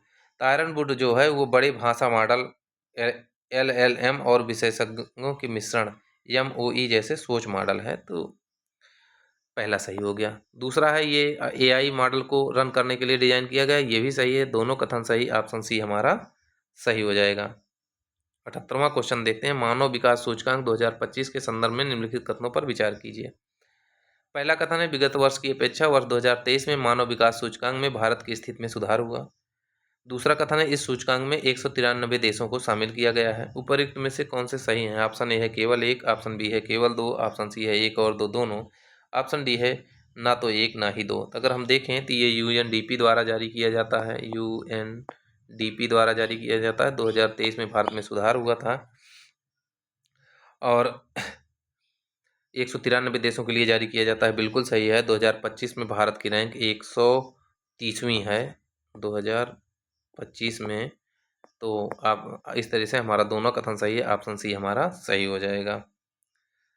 79 नंबर क्वेश्चन है, वित्त वर्ष 2024 और अप्रैल 2025 के लिए कुल GST संग्रह की रैंकिंग में कौन सा राज्य शीर्ष पर है? ऑप्शन ए है गुजरात, ऑप्शन बी है कर्नाटक, ऑप्शन सी है महाराष्ट्र और ऑप्शन डी है तेलंगाना। तो शीर्ष GST संग्रह राज्य जो है वो महाराष्ट्र है, ऑप्शन सी हमारा सही हो जाएगा। 80 नंबर क्वेश्चन देखते हैं, विश्व खाद्य कार्यक्रम के संदर्भ में निम्नलिखित में से कौन सा कथन सही है? ऑप्शन कथन एक है, इसका उद्देश्य अल्पपोषण को कम करना और जीवन रक्षा हेतु आपात स्थितियों में आजीविका का निर्माण करना। दूसरा है, इसका उद्देश्य वर्ष 2030 तक जीरो हंगर लक्ष्य को प्राप्त करना है। नीचे दिए गए कूटों का प्रयोग कर सही उत्तर चुनिए। ऑप्शन ए है केवल एक, ऑप्शन बी है केवल दो, ऑप्शन सी है एक और दो दोनों, ऑप्शन डी है ना तो एक ना ही दो। तो अगर हम इसको देखें, विश्व खाद्य कार्यक्रम का, तो इसका उद्देश्य अल्पपोषण को कम करना है और जीवन रक्षा है तो आपात स्थितियों में आजीविका का निर्माण करना है, बिल्कुल सही है। और 2030 तक जीरो हंगर लक्ष्य प्राप्त करना है, ये भी सही है। दोनों कथन सही हैं और सही बताना है तो ऑप्शन सी हमारा सही हो जाएगा। क्वेश्चन नंबर 81 देखते हैं। 81 देखते हैं, मार्च 2025 में भारतीय रिजर्व बैंक के नवीनतम आंकड़ों के अनुसार वित्तीय वर्ष 2023-24 में अमेरिका भारत को कुल प्रेषण प्रवाह के मामले में शीर्ष स्थान पर है। उसका कितना योगदान प्रतिशत है? ऑप्शन ए है 27.7%, ऑप्शन बी है 19.2%, ऑप्शन सी है 25.3%, ऑप्शन डी है 20.5%। तो जो प्रेषण में अमेरिका का योगदान है वो 27.7% है, ऑप्शन ए हमारा सही हो जाएगा। 82 नंबर क्वेश्चन देखते हैं, हाल ही में चर्चा में रहे आनुवंशिक रूप से संशोधित GM फसलों के संदर्भ में निम्नलिखित कथनों पर विचार कीजिए। पहला है, BT कॉटन 2002 में पेश की गई भारत की एकमात्र वाणिज्यिक GM फसल है। दूसरा है, BT वैगन 2010 में अनुमोदित हुआ था लेकिन इसे प्रतिबंधित किया गया है। तीसरा कथन है, GM सरसों 2022 में अनुमोदित हुई परंतु वैज्ञानिक मुद्दों का सामना कर रही है। उपरोक्त में से सत्य कथन है। ऑप्शन ए है केवल एक, ऑप्शन बी है एक और दो, ऑप्शन सी है केवल दो और तीन और ऑप्शन डी है सभी एक दो तीन। तो अगर हम देखें तो BT कॉटन 2002 में पेश की गई भारत की एकमात्र वाणिज्यिक GM फसल है, बिल्कुल। जेनेटिकली मॉडिफाइड इसका मतलब होता है आनुवंशिक रूप से संशोधित। BT वैगन जो है 2010 में अनुमोदित हुआ लेकिन इसे प्रतिबंधित कर दिया गया, बिल्कुल सही है। और GM सरसों जो होता है 2022 में अनुमोदित हुआ लेकिन वैज्ञानिक मुद्दों का सामना कर रहा है, ये भी सही है। ऑप्शन डी हमारा सही हो जाएगा। 83 नंबर क्वेश्चन है, निम्नलिखित में से कौन सा कथन सत्य है? ऑप्शन ए है, आइसलैंड का ओक जोकुल ग्लेशियर हाल ही में जलवायु परिवर्तन के कारण मृत घोषित किया गया, सत्य बताना है। ऑप्शन बी है, संयुक्त राष्ट्र ने वर्ष 2025 को अंतर्राष्ट्रीय ग्लेशियर संरक्षण वर्ष घोषित किया। सी ऑप्शन है अब प्रत्येक वर्ष 21 मार्च को विश्व ग्लेशियर दिवस मनाया जाएगा। डी ऑप्शन है उपर्युक्त सभी। तो अगर हम इसको देखें तो एकदम सही, सभी बातें सही हैं। ओक जोकुल ग्लेशियर को हाल ही में मृत घोषित किया गया और संयुक्त राष्ट्र ने इसे अंतर्राष्ट्रीय ग्लेशियर संरक्षण वर्ष घोषित किया और 21 मार्च को विश्व ग्लेशियर दिवस मनाया जाएगा। सभी सही हैं, ऑप्शन डी हमारा सही हो जाएगा। 84 नंबर क्वेश्चन है, निम्नलिखित में से कौन सा एक सही सुमेलित नहीं है? ऑप्शन ए है माधव राष्ट्रीय उद्यान भारत का 58वां टाइगर रिजर्व। बी बालेस रेखा ऑस्ट्रेलिया और न्यूजीलैंड के बीच जैव भौगोलिक रेखा है। सी है अल्फ्रेड चक्रवात ऑस्ट्रेलिया के पूर्वी तट पर आया था। और डी है कांगेर घाटी राष्ट्रीय उद्यान यूनेस्को की अस्थायी सूची में शामिल। कौन सही सुमेलित नहीं है पूछ रहा है। तो अगर बालेस रेखा की बात करें तो ये ऑस्ट्रेलिया और न्यूजीलैंड नहीं है, इंडोनेशिया के बीच है। इंडोनेशिया के बीच है। ये जानते हैं क्या होता है? ये रेखा बाली और लोम्बोक के बीच से गुजरती है। इसमें जो भौगोलिक रेखा कहते हैं। क्योंकि जो ऑस्ट्रेलिया वाले जीव हैं इस रेखा के दूसरी तरफ और जो इंडोनेशिया वाले जीव हैं रेखा के दूसरी साइड, दोनों जीव एक दूसरे की दूसरी साइड नहीं जाते हैं, उसी को बालेस रेखा कहते हैं। ऑप्शन बी हमारा सही हो जाएगा। 85 नंबर क्वेश्चन है, निम्नलिखित में से कौन सा एक सही सुमेलित नहीं है? पहला है वैश्विक खुशहाली रिपोर्ट 2025 में भारत का स्थान 118वां। दूसरा है वैश्विक आतंकवाद सूचकांक 2025 में भारत का स्थान 14वां। तीसरा है वैश्विक वायु गुणवत्ता रिपोर्ट 2025 के अनुसार दुनिया का सबसे अधिक प्रदूषित शहर नई दिल्ली। और डी है दुनिया का सबसे बड़ा हथियार आयातक देश यूक्रेन। तो हमने देखा तो अभी बताया था 118वीं रैंक भारत की खुशहाली में, बिल्कुल सही। आतंकवाद में 114वीं है, ये भी सही है। जो सबसे प्रदूषित शहर दुनिया का है वो नई दिल्ली नहीं है, बर्नीहाट है, बर्नीहाट। ये कहाँ है? तो मेघालय में है। तो ऑप्शन सी हमारा गलत है, शेष तीनों सही हैं। 86 नंबर क्वेश्चन है, हाल ही में प्रख्यात हिंदी लेखक विनोद कुमार शुक्ल को भारत के सर्वोच्च साहित्य सम्मान 59वें ज्ञानपीठ पुरस्कार से सम्मानित किया गया। वे किस राज्य से संबंधित है? ऑप्शन ए है उत्तर प्रदेश, ऑप्शन बी है छत्तीसगढ़, ऑप्शन सी है मध्य प्रदेश और ऑप्शन डी है उत्तराखंड। तो अगर हम देखें तो ये विनोद कुमार शुक्ल जो हैं छत्तीसगढ़ के पहले लेखक हैं तथा 12वें हिंदी लेखक हैं जिन्हें नौकर की कमीज के लिए, नौकर की कमीज दीवार में एक खिड़की रहती है आदि के लिए इनको ये इनकी रचनाएं हैं, इनके लिए इनको दिया गया है। इसमें 11 लाख रुपए नगद, एक प्रशस्ति पत्र और वाग्देवी की मूर्ति मिलती है। तो ये एकदम सही है। 87 नंबर क्वेश्चन देखते हैं, निम्नलिखित में से कौन सा सुमेलित है पूछा है। पहला है धर्म गार्जियन भारत जापान के बीच जापान में आयोजित हुआ।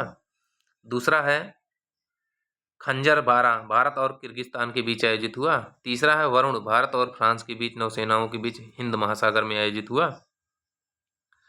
उपर्युक्त सभी। तो देखें तो धर्म गार्जियन जो है भारत जापान के बीच जापान में आयोजित हुआ, बिल्कुल सही।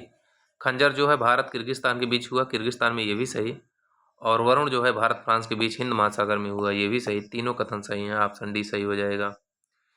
88 नंबर क्वेश्चन है, निम्नलिखित में से कौन सा एक सही सुमेलित नहीं?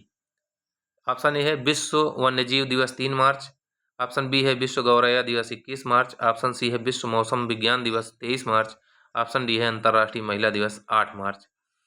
तो गौरैया दिवस की बात करें तो ये 20 मार्च को मनाया जाता है, ना कि 21 मार्च को। तो ऑप्शन बी हमारा गलत है और सभी सही हैं। विश्व वन्यजीव दिवस 3 मार्च को है, विश्व मौसम विज्ञान दिवस 23 मार्च को है, विश्व अंतर्राष्ट्रीय महिला दिवस 8 मार्च को मनाया जाता है। 89 नंबर क्वेश्चन को देखें, निम्नलिखित में से कौन सा कथन सत्य नहीं है? पहला है 9वां आईसीसी चैंपियंस ट्रॉफी 19 फरवरी से 9 मार्च 2025 तक पाकिस्तान तथा यूएई में आयोजित किया गया तथा भारत तीसरी बार टूर्नामेंट का चैंपियन बना।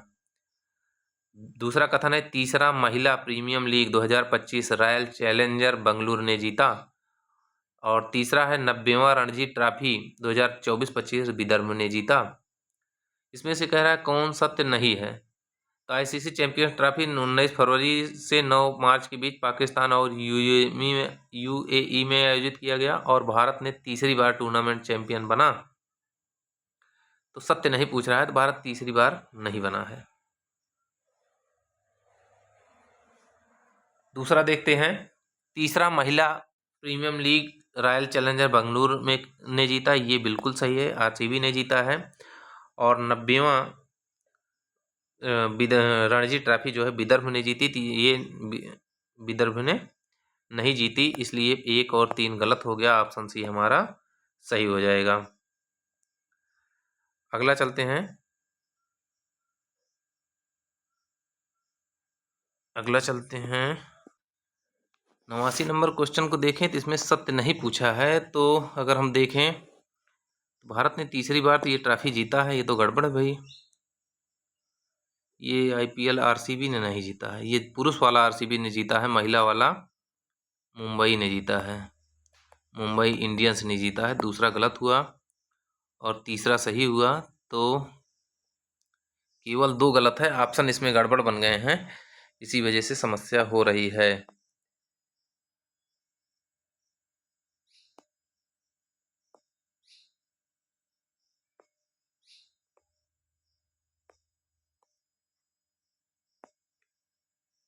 इसको हम देखें तो कौन सा सत्य नहीं है, तो ऑप्शन नहीं बन पा रहा है, तो ये सत्य वाला इसको हटा दीजिए। कौन सा सत्य है पूछ रहा है, समझ लीजिए कौन सा सत्य है, सत्य नहीं वाला हटा दीजिए। अब देखिए तो 9वां आईसीसी चैंपियंस ट्रॉफी 19 फरवरी से 9 मार्च 2025 तक पाकिस्तान तथा यूएई में आयोजित हुआ, बिल्कुल सही। भारत ने तीसरी बार जीता, बिल्कुल सही है। और ये आरसीबी ने नहीं जीता, मुंबई इंडियन ने जीता है। और विदर्भ ने 90वां जीता है, तो 1 और 3 सही, मतलब ऑप्शन सी सही हो जाएगा। ये जो है ये गलत है, इसको हटा दीजिएगा। सत्य कथन पूछ रहा है, सत्य कौन सा है। क्वेश्चन नंबर 90 देखते हैं।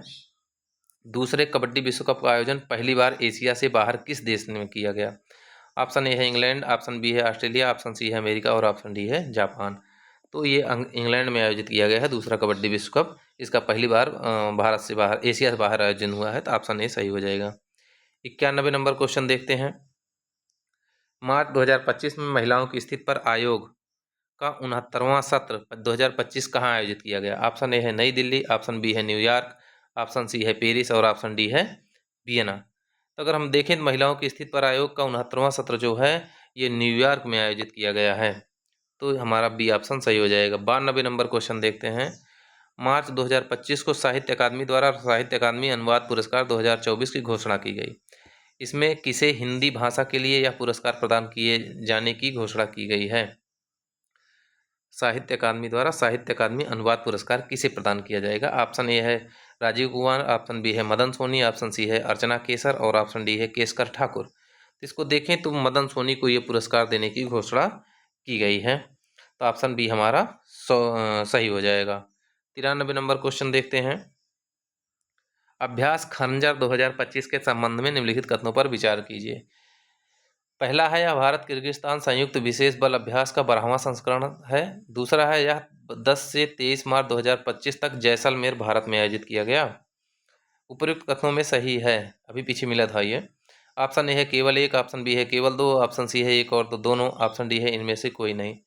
तो जो अभ्यास खंजर है ये भारत किर्गिस्तान के बीच 12वां संस्करण बिल्कुल सही है, लेकिन ये जैसलमेर भारत में नहीं आयोजित हुआ, किर्गिस्तान में आयोजित हुआ है, तो ये दूसरा गलत हो जाएगा। ये कहाँ आयोजित हुआ है? ये किर्गिस्तान में आयोजित हुआ, तो ऑप्शन ए सही और बी दूसरा गलत हो जाएगा। 94 नंबर क्वेश्चन देखते हैं। निम्न कथनों पर विचार कीजिए। पहला है 5 से 7 मार्च 2025 को 24वां विश्व सतत विकास शिखर सम्मेलन 2025 मुंबई में आयोजित हुआ। दूसरा है इस सम्मेलन का मुख्य विषय सतत विकास और जलवायु समाधानों को गति देने के लिए साझेदारी। उपयुक्त में से कौन सा कथन सही है पूछ रहा है। तो अगर हम इसको देखें तो यह सम्मेलन जो है 24वां विश्व सतत विकास शिखर सम्मेलन जो है मुंबई में नहीं आयोजित हुआ, ये नई दिल्ली में आयोजित हुआ है, तो ये तो गलत हो गया पहला। दूसरा है इसका विषय सतत विकास और जलवायु समाधानों को गति देने के लिए साझेदारी, ये बिल्कुल सही है, ऑप्शन बी हमारा सही हो जाएगा। 95 नंबर क्वेश्चन। निम्न कथनों पर विचार कीजिए।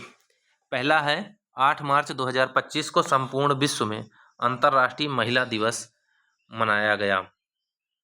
दूसरा है वर्ष 2025 में इस दिवस का मुख्य विषय थीम सभी महिलाओं और लड़कियों के लिए अधिकार समानता सशक्तिकरण है। उपयुक्त में से कौन सा कथन सही है? ऑप्शन ए है केवल 1, ऑप्शन बी है केवल 2, ऑप्शन सी है 1 और 2 दोनों, ऑप्शन डी है उपयुक्त में से कोई नहीं।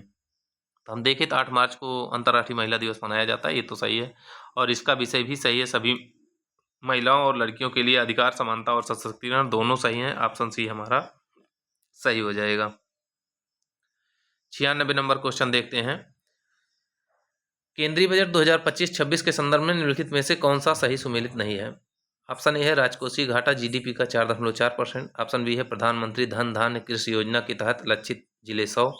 ऑप्शन सी है दलहन में आत्मनिर्भरता मिशन 5 वर्षीय। और ऑप्शन डी है एमएसएमई के लिए क्रेडिट गारंटी कवर 10 करोड़।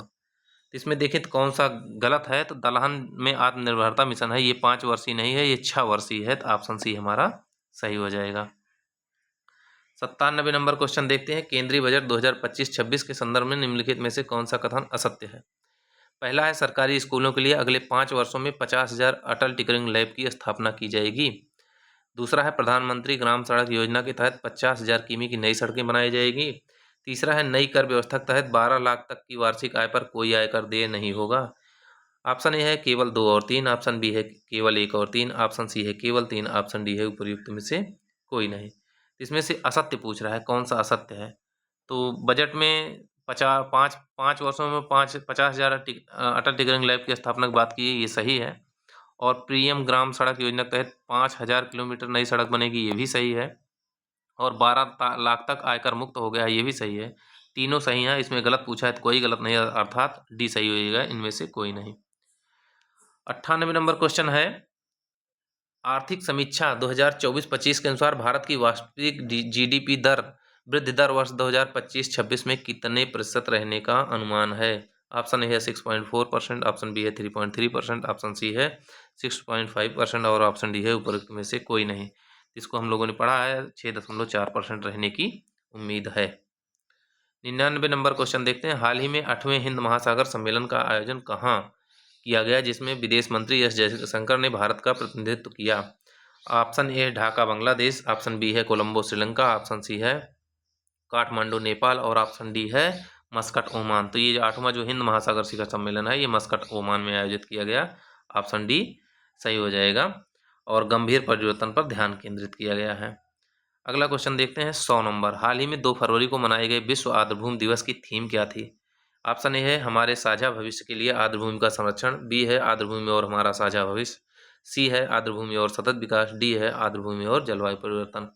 तो हमारे साझा भविष्य के लिए आर्द्रभूमि का संरक्षण, ऑप्शन ए हमारा सही हो जाएगा। 101 नंबर क्वेश्चन है। हाल ही में जारी किए गए भ्रष्टाचार बोध सूचकांक के संदर्भ में निम्नलिखित में से कौन सा एक कथन असत्य है? ये ऑप्शन है यह सूचकांक ट्रांसपेरेंसी इंटरनेशनल द्वारा जारी किया गया है। दूसरा है भारत इस सूची में 96वें नंबर पे है, स्थान पे है। सी है डेनमार्क इस सूची में पहले स्थान पर है तथा सबसे कम भ्रष्ट है। और डी है पाकिस्तान इस सूची में अंतिम स्थान पर है तथा सर्वाधिक भ्रष्ट देश है। इसमें से पूछा है असत्य कौन है, तो ये ट्रांसपेरेंसी इंटरनेशनल द्वारा जारी होता है, बिल्कुल सही है। और इसकी सूची में भारत जो है 96वें नंबर पे है, ये भी सही है। डेनमार्क इस सूची में पहले स्थान पे है, सबसे कम भ्रष्ट है, ये भी सही है। पाकिस्तान की बात करें तो पाकिस्तान 135वें नंबर पे है, जबकि कुल देश जो हैं 180 देश हैं, उसमें से 35वें पे है, तो ये गलत हो जाएगा। सबसे भ्रष्ट की बात करें अगर हम, दक्षिणी सूडान जो होता है वो सबसे भ्रष्ट है। सूडान सबसे भ्रष्ट है, तो ऑप्शन डी हमारा सही हो जाएगा। 102 नंबर क्वेश्चन देखते हैं। निम्नलिखित में से कौन सा एक सही सुमेलित नहीं है? ऑप्शन है BBC Indian sport women of the year Manu Bhaker. Option B है दिल्ली की चौथी महिला मुख्यमंत्री Rekha Gupta. Mrs world 2025 Tshego Gaelae पहली अश्वेत महिला और 25वें मुख्य चुनाव आयुक्त ज्ञानेश कुमार। तो इसको अगर हम देखें तो कौन सा सही सुमेलित नहीं है? तो ये जो 25वें मुख्य चुनाव आयुक्त हैं, 25वें ना होके 26वें बनेंगे। हमारा ऑप्शन डी सही हो जाएगा। 130 नंबर क्वेश्चन, 3 नंबर क्वेश्चन देखते हैं। 29 जनवरी 2025 को घोषित किए गए गणतंत्र दिवस परेड 2025 में सर्वश्रेष्ठ मार्चिंग दस्तों और झांकी में पहला स्थान प्राप्त हुआ। ऑप्शन है उत्तर प्रदेश महाकुंभ 2025 को स्वर्णिम भारत विरासत और विकास। बी है त्रिपुरा शाश्वत श्रद्धा, त्रिपुरा में 14 देवताओं की खर्ची पूजा। सी है आंध्र प्रदेश एटिकोप्का बोम्मुल पर्यावरण अनुकूल लकड़ी के खिलौने, और डी है उपरोक्त में से कोई नहीं। तो सर्वश्रेष्ठ झांकी जो है उत्तर प्रदेश महाकुंभ 2025 को घोषित किया गया, तो ऑप्शन ए हमारा सही हो जाएगा। 104 नंबर है, हाल ही में बिम्स्टेक युवा शिखर सम्मेलन का आयोजन किस शहर में किया गया? ऑप्शन ए है Ahmedabad, option Gujarat, option B है गांधीनगर गुजरात, ऑप्शन सी है वाराणसी उत्तर प्रदेश, और ऑप्शन डी है मध्य प्रदेश इंदौर में। तो इसको देखें अगर, तो ये गांधीनगर गुजरात में आयोजित हुआ, तो ऑप्शन बी हमारा सही हो जाएगा। 105 नंबर में है, इनमें से कौन सा सही सुमेलित नहीं है? विश्व कैंसर दिवस 4 फरवरी, विश्व रेडियो दिवस 13 फरवरी, भारतीय तटरक्षक बल स्थापना दिवस 2 फरवरी, और राष्ट्रीय उत्पादकता सप्ताह 12 से 18 फरवरी। तो जो 2 फरवरी है ये आर्द्र भूमि दिवस मनाया जाता है, ये गलत है। 1 फरवरी को भारतीय तटरक्षक बल दिवस मनाया जाता है, ऑप्शन सी हमारा सही नहीं है। क्वेश्चन नंबर 106 देखते हैं, फरवरी 2025 में 9वां एशियाई आर्थिक वार्ता 2025 कहाँ आयोजित की गई? तो इसमें देखें तो ए ऑप्शन है नई दिल्ली, बी ऑप्शन है पुणे, सी ऑप्शन है जयपुर, और डी ऑप्शन है काठमांडू। तो ये पुणे में आयोजित हुई है। 9वीं एशियाई आर्थिक वार्ता जो है ये पुणे में, मुंबई में आयोजित की गई। 107 नंबर क्वेश्चन देखते हैं, फरवरी 2025 को 98वां अखिल भारतीय मराठी साहित्य सम्मेलन 2025 कहाँ आयोजित हुआ? ऑप्शन ए है पुणे, ऑप्शन बी है नई दिल्ली, ऑप्शन सी है मुंबई, और ऑप्शन डी है जयपुर। तो अखिल भारतीय मराठी शिखर सम्मेलन साहित्य सम्मेलन जो है वो नई दिल्ली में आयोजित हुआ है, तो ऑप्शन बी हमारा सही हो जाएगा, नई दिल्ली। 108 नंबर क्वेश्चन देखते हैं, प्रधानमंत्री अन्नदाता आय संरक्षण अभियान पीएम आशा योजना की मूल्य संवर्धन योजना पीएसएस के तहत कौन से कृषि उत्पाद खरीदे जाते हैं? ऑप्शन ए है गेहूं, चावल और ज्वार, ऑप्शन बी है दलहन तिलहन और खोपरा, ऑप्शन सी है कपास गन्ना और बाजरा, ऑप्शन डी है गन्ना मूंगफली और सोयाबीन। तो पीएम आशा के तहत दलहन तिलहन और खोपरा खरीदा जाता है, तो इस तरीके से ऑप्शन बी हमारा सही हो जाएगा। 109 नंबर क्वेश्चन देखते हैं, इसमें है अभ्यास कोमोडो 2025 किससे संबंधित निम्नलिखित कथनों पर विचार कीजिए। पहला है, यह इंडोनेशियाई नौसेना द्वारा आयोजित बहुराष्ट्रीय नौसैनिक अभ्यास है। दूसरा है, भारतीय नौसेना का जहाज आईएनएस शार्दुल और लंबी दूरी की समुद्र निगरानी PI-8 विमान इसमें भाग लिया। उपरोक्त कथनों में से कौन सा कथन सही है? ऑप्शन ए है केवल एक, ऑप्शन बी है केवल दो, ऑप्शन सी है एक और दो दोनों, ऑप्शन डी है इनमें से कोई नहीं। तो अगर हम इसको देखें तो इंडोनेशिया द्वारा अभ्यास कोमोडो आयोजित किया, ये सही है, और इसमें भारत का शार्दुल और PI-8 शामिल हुआ, ये भी सही है।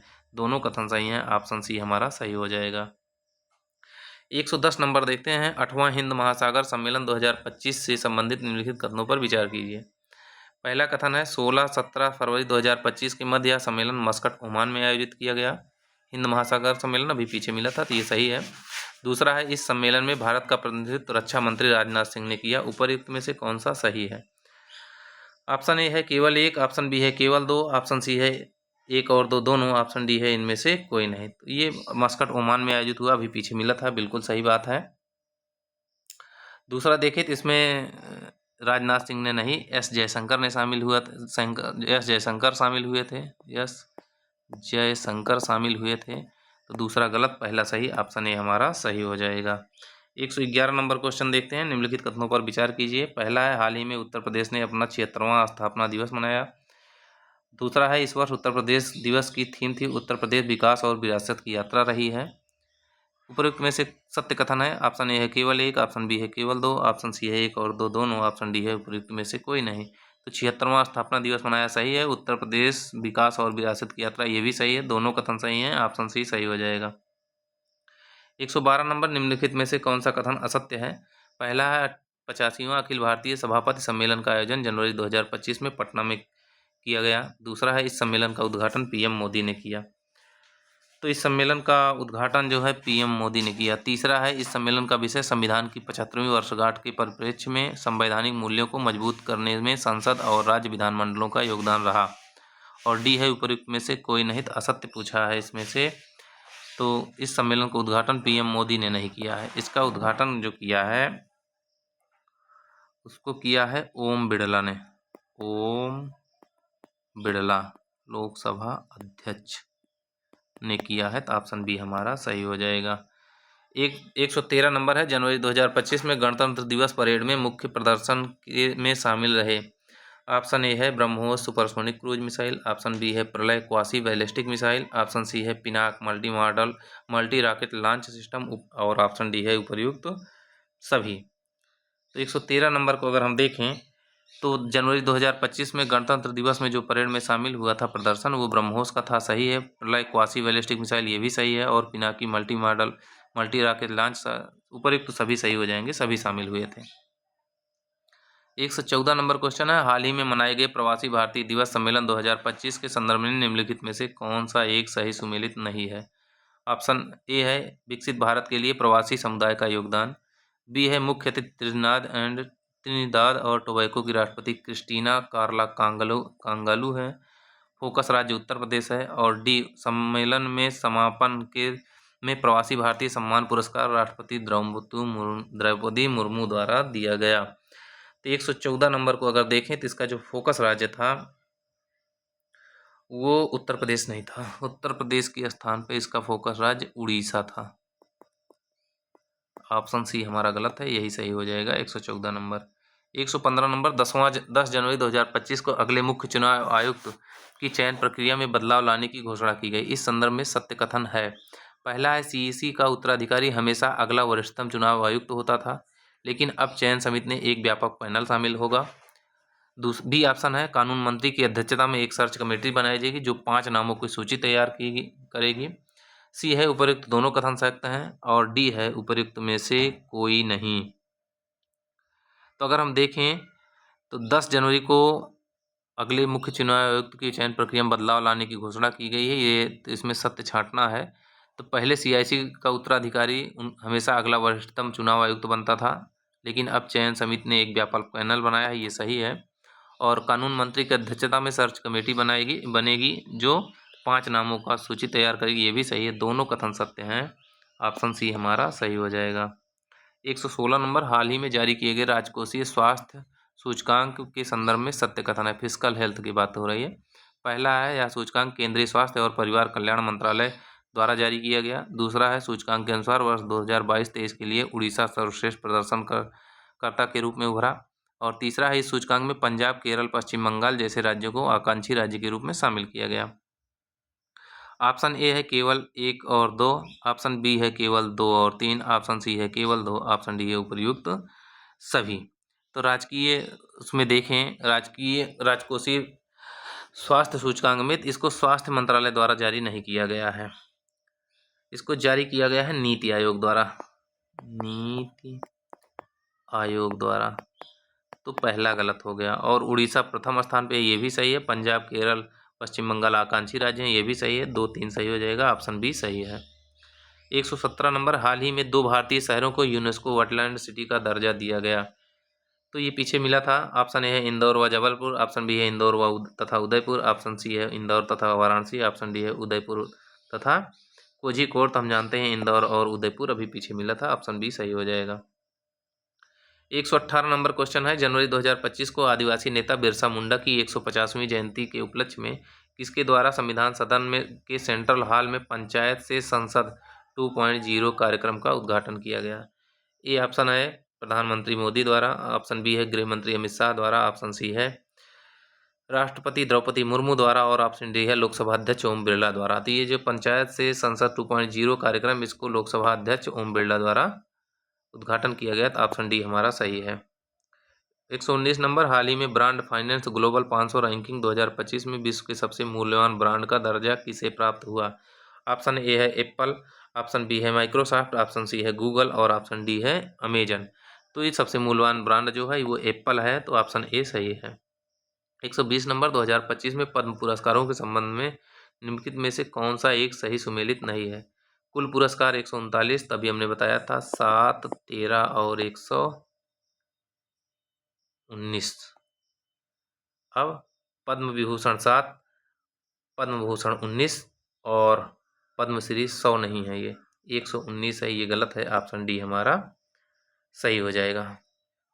7, 13, 20, ये 113 है, 113 लोगों को मिला है, टोटल 139 लोगों को दिया गया है। 7 19 13 नहीं 19 7 19 13 अब सही हुआ। तो ये 113 लोगों को दिया गया है। ऑप्शन डी हमारा गलत है, ऑप्शन डी सही हो जाएगा। 121 नंबर 2024 में इंदिरा गांधी शांति निशस्त्रीकरण और विकास पुरस्कार के लिए किसे चुना गया? ऑप्शन ए है मिशेल बैचलेट, ऑप्शन बी है काम्या कार्तिकेयन, ऑप्शन सी है जसलीन कौर, ऑप्शन डी है विशाखा त्रिपाठी। तो इंदिरा गांधी शांति निशस्त्रीकरण और विकास पुरस्कार जो दिया गया है मिशेल बैचलेट को दिया गया है। ये चिली की राष्ट्रपति हैं। तो ऑप्शन ए सही हो जाएगा। 122 नंबर किस भारतीय पर्यावरणविद को संयुक्त राष्ट्र पर्यावरण कार्यक्रम UNEP के चैंपियंस ऑफ द अर्थ पुरस्कार 2024 से सम्मानित किया गया? ऑप्शन ए है doctor Vishakha Tripathi, option B है अरुण कुमार, ऑप्शन सी है माधव गाडगिल और ऑप्शन डी है किरण मजूमदार शाह। तो इसको देखें तो UNEP champions of the earth पुरस्कार जो मिला है ये माधव गाडगिल को मिला है। तो इस तरीके से ऑप्शन सी हमारा सही हो जाएगा। 123 नंबर दिसंबर 2024 में किस स्थान पर भारत का पहला भूविज्ञान संग्रहालय का उद्घाटन किया गया? ऑप्शन ए है लखनऊ, ऑप्शन बी है ग्वालियर, ऑप्शन सी है हैदराबाद और ऑप्शन डी है कोच्चि। तो अगर हम देखें तो ये भूविज्ञान संग्रहालय जो है ग्वालियर में स्थापित किया गया। ऑप्शन बी हमारा सही हो जाएगा। 124 नंबर है डेजर्ट नाइट त्रिपक्षीय वायु युद्धाभ्यास किन देशों के बीच शुरू हुआ? ऑप्शन ए है Bharat Australia Japan, option B है भारत फ्रांस संयुक्त अरब अमीरात, ऑप्शन सी है भारत अमेरिका इजराइल और ऑप्शन डी है भारत श्रीलंका नेपाल। तो अगर हम इसको देखें डेजर्ट नाइट जो है भारत फ्रांस और संयुक्त अरब अमीरात के बीच आयोजित हुआ। ऑप्शन बी हमारा सही हो जाएगा।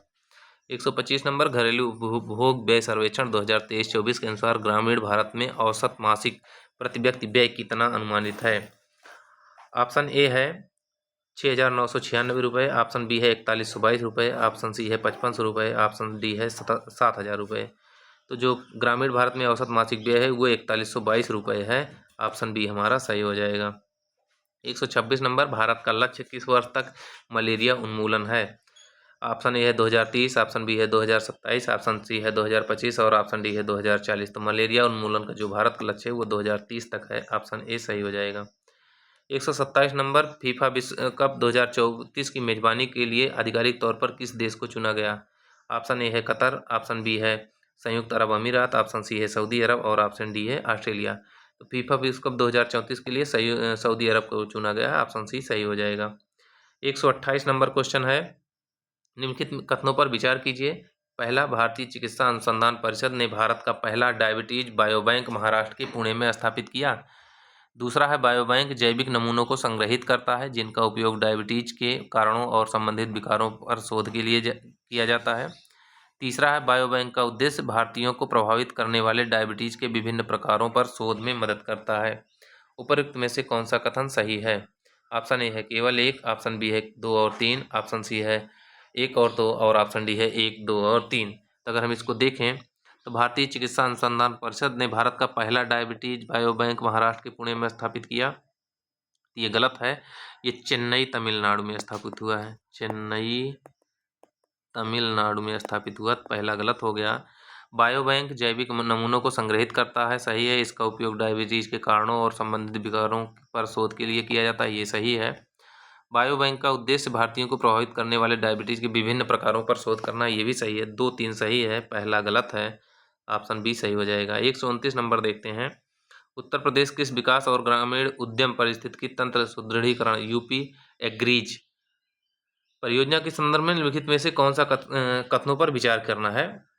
पहला है यह परियोजना विश्व बैंक द्वारा समर्थित है। दूसरा है इसका उद्देश्य पश्चिमी उत्तर प्रदेश में कृषि क्षेत्रों का आधुनिकीकरण करना है। तीसरा है इस परियोजना से 10 लाख किसानों को सीधा लाभ मिलेगा जिसमें से 1/3 महिलाएं होंगी। तो अगर इसमें हमको देखना है कौन सा कथन सही है। ऑप्शन ए है 1 और 2, ऑप्शन बी है 2 और 3, ऑप्शन सी है 1 और 3, ऑप्शन डी है 1, 2 और 3। तो अगर हम देखें तो यह विश्व बैंक द्वारा समर्थित योजना यूपी एग्रीज बिल्कुल सही है। इसका उद्देश्य पश्चिमी यूपी है, तो ये पश्चिमी नहीं है, ये पूर्वी यूपी है। दूसरा गलत हो गया, तीसरा सही है। तो ऑप्शन 1 और 3 सही हो जाएगा, मतलब सी ऑप्शन सही हो जाएगा। 130 नंबर है निम्नलिखित कथनों पर विचार कीजिए। पहला है यूपी एग्रीज परियोजना की कुल लागत 39,303 करोड़ है। दूसरा है विश्व बैंक इस परियोजना के लिए 2737 करोड़ रुपए का ऋण प्रदान करेगा। तीसरा है इस परियोजना को फ्रांस, इजराइल और गेट्स फाउंडेशन का भी समर्थन प्राप्त है। उपयुक्त में से कौन सा सही है? ऑप्शन ए है 1 और 2, ऑप्शन बी है 2 और 3, ऑप्शन सी है 1 और 3, ऑप्शन डी है 1, 2 और 3। तो अगर हम इसको देखें, यूपी एग्रेज की कुल लागत जो है 3903 करोड़ है, बिल्कुल सही। विश्व बैंक 2737 करोड़ देगा, ये भी सही है। और फ्रांस, इजराइल और गेट्स फाउंडेशन इसको समर्थन दे रहे हैं, ये भी सही। तीनों सही, ऑप्शन डी सही हो जाएगा। 131 नंबर क्वेश्चन है, निम्नलिखित कथनों पर विचार कीजिए। पहला है प्रोबा 3 मिशन को यूरोपीय अंतरिक्ष एजेंसी ने इसरो के सहयोग से सफलतापूर्वक लॉन्च किया है। दूसरा है यह मिशन सूर्य के बाहरी वातावरण कोरोना का अध्ययन करेगा और इसका मुख्य लक्ष्य प्रिसीजन फॉर्मेशन फ्लाइंग का प्रदर्शन करना है। तीसरा है प्रोबा 3 मिशन 2 अंतरिक्ष यान शामिल हैं, कोरोनाग्राफ स्पेसक्राफ्ट और ऑक्यूल्टर स्पेसक्राफ्ट। उपयुक्त में से कौन सा कथन सही है? ऑप्शन ए है 1 और 2, ऑप्शन बी है 2 और 3, ऑप्शन सी है केवल 1 और ऑप्शन डी है 1, 2 और 3। तो तीनों सही हैं। प्रोबा मिशन 3 मिशन जो है यूरोपीय अंतरिक्ष एजेंसी द्वारा इसरो के सहयोग से सफलतापूर्वक लॉन्च किया गया, बिल्कुल सही है। दूसरा है इस मिशन में सूर्य के बाहरी वातावरण कोरोना का अध्ययन करेगा और इसका मुख्य लक्ष्य प्रिसीजन फॉर्मेशन फ्लाइंग का प्रदर्शन करना है, ये भी सही है। प्रोबा 3 मिशन 2 अंतरिक्ष यान शामिल हैं, एक कोरोनोग्राफ स्पेसक्राफ्ट और दूसरा है ऑक्यूलर स्पेसक्राफ्ट। तो तीनों सही हैं, ऑप्शन डी हमारा सही हो जाएगा। 132 नंबर क्वेश्चन देखते हैं, निम्नलिखित कथनों पर विचार कीजिए। पहला है भारत वन स्थित रिपोर्ट 2023 के अनुसार भारत का कुल वनावरण क्षेत्र 7,15,343 वर्ग किमी है, जो भारत के कुल भौगोलिक क्षेत्र का 21.76% है। दूसरा कथन है भारत वन स्थित रिपोर्ट 2023 के अनुसार भारत का कुल वृक्षावरण क्षेत्र 1,12,014 वर्ग किमी है, जो भारत के कुल भौगोलिक क्षेत्र का 3.41% है। तो अगर हम इसको देखें, उपरोक्त में से कौन सा सही है? ऑप्शन ए है केवल 1, ऑप्शन बी है केवल 1 और 2 दोनों, ऑप्शन सी है केवल 2, ऑप्शन डी है ना तो 1 ना ही 2। तो अगर हम देखें तो ये 21.76 नहीं है, 25.17% है। तो ये पहला गलत हो गया, दूसरा हमारा सही हो गया, ऑप्शन बी ऑप्शन सी। अच्छा नहीं रुकिए, गलत हो गया भाई। ये टोटल 25 है दोनों का मिला के, तो 21.76 प्लस 3.41 जोड़ दिया जाए, 6 1 7 7 4 11 3 1 4 1 5 और 2 टोटल है, दोनों का सही है, ऑप्शन बी सही हो जाएगा, दोनों सही है हमारा। ये वनावरण क्षेत्र है, ये वृक्षावरण है, और वनावरण प्लस वृक्षावरण करोगे तो वो 25.17 हो जाएगा, ऑप्शन बी सही हो जाएगा। 133 नंबर क्वेश्चन है, निम्नलिखित कथनों भारत वन स्थित रिपोर्ट 2023 के संदर्भ में निम्नलिखित कथनों पर विचार कीजिए। पहला है वर्ष 2021 की तुलना में भारत के वनावरण में 156.41 वर्ग किमी की वृद्धि हुई तथा वृक्षावरण में 1289.40 वर्ग किमी की वृद्धि हुई। दूसरा है वर्ष 2021 की तुलना में वनावरण में सर्वाधिक वृद्धि दर्शाने वाला राज्य मिजोरम है तथा सर्वाधिक कमी दर्शाने वाला राज्य मध्य प्रदेश है। उपरोक्त में से कौन सा कथन सत्य है? ऑप्शन ए है केवल 1, ऑप्शन बी है केवल 2, ऑप्शन सी है 1 और 2 दोनों, और ऑप्शन डी है ना तो 1 ना ही 2। तो हम देखें तो ये 2021 की तुलना में वनावरण में 156.41 की वृद्धि हुई है, सही है। वृक्षावरण में 1289.40 वर्ग किमी की वृद्धि हुई, ये भी सही है। और 2021 की तुलना में सर्वाधिक वृद्धि मिजोरम में हुई है, सबसे अधिक कमी मध्य प्रदेश में हुई है, दोनों कथन सही, ऑप्शन सी सही हो जाएगा। 134 नंबर क्वेश्चन देखते हैं, निम्नलिखित कथनों पर विचार कीजिए। पहला है क्षेत्रफल की दृष्टि से सर्वाधिक वनावरण वाले शीर्ष राज्य मध्य प्रदेश, अरुणाचल प्रदेश और छत्तीसगढ़ हैं। दूसरा है क्षेत्रफल की दृष्टि से सबसे कम वनावरण वाले शीर्ष राज्य हरियाणा, पंजाब और गोवा है। उपयुक्त में से कौन सा सही सुमेलित है? ऑप्शन ए है केवल 1, ऑप्शन बी है केवल 2, ऑप्शन सी है 1 और 2 दोनों, और ऑप्शन डी है ना तो 1 ना ही 2। तो सर्वाधिक वनावरण वाले राज्य मध्य प्रदेश, अरुणाचल प्रदेश और छत्तीसगढ़ हैं, सही है। और सबसे कम वनावरण वाले क्षेत्र हरियाणा, पंजाब और गोवा है, दोनों सही, ऑप्शन सी सही हो जाएगा। 135 नंबर क्वेश्चन देखते हैं, निम्नलिखित कथनों पर विचार कीजिए। पहला है मरुस्थलीकरण से निपटने के लिए संयुक्त राष्ट्र कन्वेंशन के COP 16 का आयोजन दिसंबर 2024 में रियाद, सऊदी अरब में हुआ। दूसरा कथन है इस सत्र का मुख्य विषय हमारी भूमि हमारा भविष्य है था। तीसरा कथन है वर्ष 2026 में UNCCD के COP 17 का आयोजन मंगोलिया में किया जाएगा।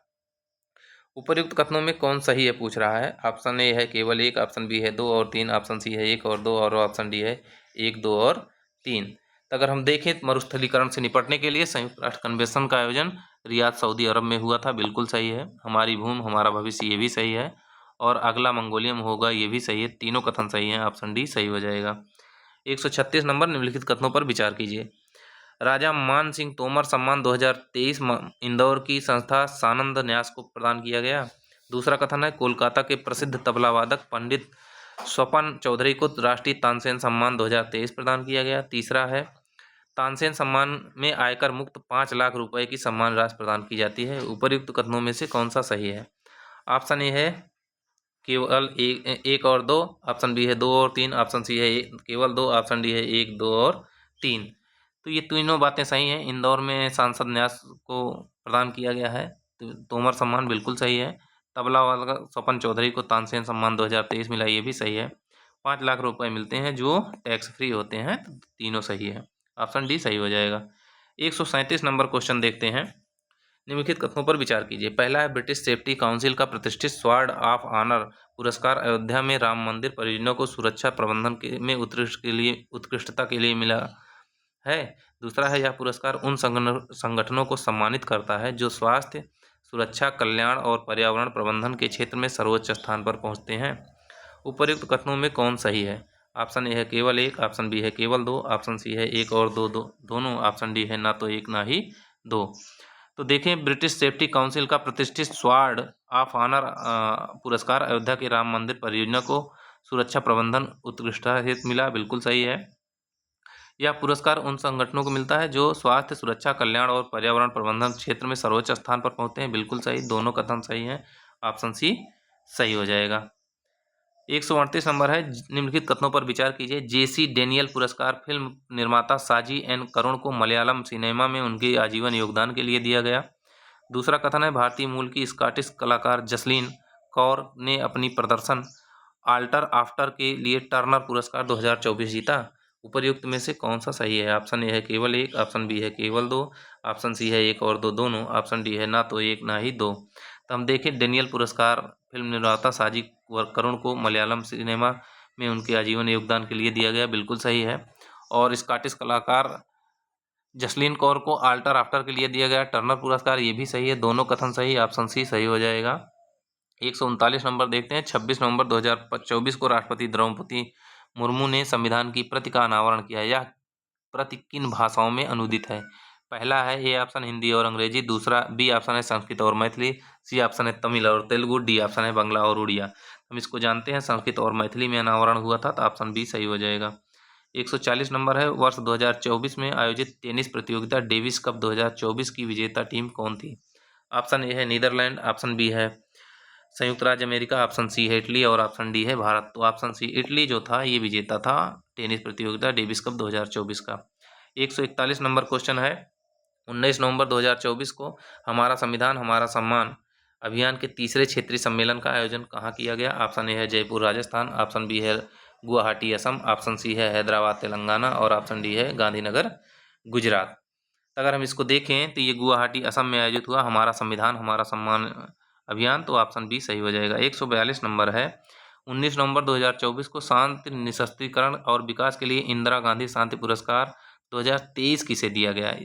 किसे किन्हें सम्मानित किया गया? ऑप्शन ए है डेनियल बैरनबोइम, ऑप्शन बी है अली अबू अवाद, ऑप्शन सी है डेनियल बैरनबोइम और अली अबू अवाद और ऑप्शन डी है प्रधानमंत्री नरेंद्र मोदी को। तो अगर हम इसको देखें तो ये डेनियल बैरनबोइम और अली अबू अवाद को मिला था 2023 वाला, ऑप्शन सी सही हो जाएगा। 143 नंबर, बुकर पुरस्कार 2024 किसे सम्मानित किया गया? ऑप्शन ए है सामंथा हार्वे, ऑप्शन बी है पॉल लिंच, ऑप्शन सी है थॉमस ई कुर्ज, ऑप्शन डी है एलन मस्क। तो बुकर पुरस्कार 2024 जो है सामंथा हार्वे को मिला था, ये सही है, ऑप्शन ए सही है। 144 नंबर, नवंबर 2024 में उत्तर प्रदेश सरकार द्वारा विशेष शिक्षा क्षेत्र SEZ स्थापित करने की घोषणा कितने जिलों में की गई? ऑप्शन ए है 4, ऑप्शन बी है 5, ऑप्शन सी है 6 और ऑप्शन डी है 10। तो ऑप्शन सी 6 स्थानों पर घोषित की गई, लखनऊ, गोरखपुर, अयोध्या, आगरा, गौतम बुद्ध नगर और बुंदेलखंड क्षेत्र में। 145 नंबर है, नवंबर 2024 में भारत के पहले bio manufacturing institute brick Nabi का उद्घाटन कहाँ किया गया? ऑप्शन ए है लखनऊ, ऑप्शन बी है हैदराबाद, ऑप्शन सी है मोहाली पंजाब और ऑप्शन डी है बेंगलुरु। इसका उद्घाटन जो है ऑप्शन सी मोहाली पंजाब में हुआ। 146 नंबर, हाल ही में भारतीय अंतरिक्ष अनुसंधान संगठन इसरो ने भारत का पहला एनालॉग अंतरिक्ष मिशन कहाँ शुरू किया? ऑप्शन ए है पोखरण, ऑप्शन बी है लद्दाख, ऑप्शन सी है चांदीपुर, ऑप्शन डी है बेंगलुरु। तो कौन सा भारत का पहला एनालॉग अंतरिक्ष मिशन ये जो है लद्दाख से शुरू किया गया है, ऑप्शन बी हमारा सही हो जाएगा। 147 नंबर क्वेश्चन है, भारत के पहले लेखकों का गांव राइटर्स विलेज के संबंध में निम्नलिखित कथनों पर विचार कीजिए। पहला है, इसका उद्घाटन 27 अक्टूबर 2024 को हिमाचल प्रदेश के मनाली गांव में किया गया। दूसरा, इस गांव की अवधारणा और विकास उत्तराखंड के पूर्व मुख्यमंत्री रमेश पोखरियाल निशंक ने किया। तीसरा है, इसका उद्देश्य लेखकों को अपनी कृतियों के सृजन के लिए शांत और रचनात्मक वातावरण प्रदान करना है। उपरोक्त कथनों में कौन सा सही है? ऑप्शन ए है केवल 1, ऑप्शन बी है केवल 2 और 3, ऑप्शन सी है केवल 1 और 3, ऑप्शन डी है 1, 2 और 3। अगर हम इसको देखें तो इसका उद्घाटन जो है 27 अक्टूबर 2024 को उत्तराखंड के देहरादून में हुआ है, ना कि हिमाचल में। उत्तराखंड देहरादून में, तो पहला गलत, 2, 3 दूसरा है अवधारणा विकास पूर्व मुख्यमंत्री रमेश पोखरियाल निशंक ने किया, बिल्कुल सही है। और लेखकों को शांत और रचनात्मक वातावरण उपलब्ध कराना, दोनों सही है, ऑप्शन बी सही हो जाएगा। 148 नंबर है, सूचना का अधिकार आरटीआई संग्रहालय के संबंध में निम्नलिखित कथनों पर विचार कीजिए। पहला है, इस संग्रहालय की आधारशिला उदयपुर में रखी गई, जो आरटीआई आंदोलन का जन्म स्थान है। दूसरा है, इसका उद्देश्य मुख्य रूप से सामाजिक सुरक्षा पेंशन में डिजिटल बहिष्कार को उजागर करना है। उपर्युक्त कथनों में कौन सही है? ऑप्शन ए है केवल 1, ऑप्शन बी है केवल 2, ऑप्शन सी है 1 और 2 दोनों, ऑप्शन डी है ना तो 1 ना ही 2। तो अगर हम देखें तो इसका संग्रहालय राजस्थान के ब्यावर में रखा गया है, ना कि उदयपुर में। ब्यावर में रखा गया है, ना कि उदयपुर में, पहला गलत। और दूसरा है, सामाजिक सुरक्षा पेंशन में डिजिटल बहिष्कार को उजागर करना है, ये सही है। तो दूसरा कथन सही है, ऑप्शन बी हमारा सही हो जाएगा। 149 नंबर, भारत के पहले संविधान संग्रहालय के उद्घाटन के संबंध में निम्नलिखित कथनों पर विचार कीजिए। पहला है, इसका उद्घाटन 23 नवंबर 2024 को लोकसभा अध्यक्ष ओम बिरला द्वारा किया गया। दूसरा है, यह संग्रहालय पुणे में स्थापित हुआ। तीसरा है, इस संग्रहालय में डॉक्टर भीमराव अंबेडकर का एआई स्वरूप है होगा। तो आप अगर देखें पहला, तो पहला लोकसभा अध्यक्ष ओम बिरला ने इसका उद्घाटन किया, बिल्कुल सही है। और यहाँ इस संग्रहालय में एआई होगा, तो ये भी सही है। और ये जो पुणे में हुआ, ये सोनीपत हरियाणा में स्थापित हुआ है, तो ये दूसरा गलत हो गया। 1, 3 सही, ऑप्शन सी सही हो जाएगा। अंतिम क्वेश्चन है,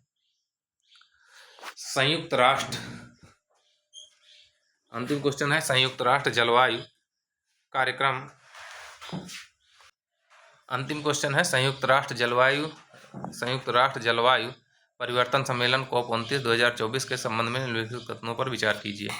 पहला है, इसका आयोजन बाकू अजरबैजान में किया गया। इसकी थीम थी सभी के लिए रहने योग्य ग्रह में निवेश। दूसरा कथन है, COP29 में वैश्विक ऊर्जा दक्षता गठबंधन का शुभारंभ किया गया, जिसे UAE द्वारा लॉन्च किया गया। तीसरा है, इस सम्मेलन के दौरान वैश्विक ऊर्जा भंडारण और ग्रिड संबंधी प्रतिज्ञा पर हस्ताक्षर किए गए, जिसका सामूहिक लक्ष्य 2030 तक 1500 गीगावाट ऊर्जा भंडारण करना है। उपर्युक्त कथनों में से कौन सा सही है? ऑप्शन ए है केवल 1 और 2, ऑप्शन बी है केवल 2 और 3, ऑप्शन सी है 1 और 3, ऑप्शन डी है 1, 2 और 3। तो अगर हम इसको देखें, इसका आयोजन बाकू अजरबैजान में किया गया है और इसकी थीम सभी के लिए रहने योग्य ग्रह में निवेश करना है, सही है। और COP29 में वैश्विक ऊर्जा दक्षता गठबंधन को UAE ने लॉन्च किया, ये भी सही है। वैश्विक ऊर्जा भंडारण और ग्रिड संबंधी प्रतिज्ञा पर हस्ताक्षर किए गए, जिसका लक्ष्य 2030 तक 1500 गीगावाट ऊर्जा भंडारण करना है, तीनों सही है, ऑप्शन डी सही हो जाएगा। इस तरीके से 150 क्वेश्चन हुए।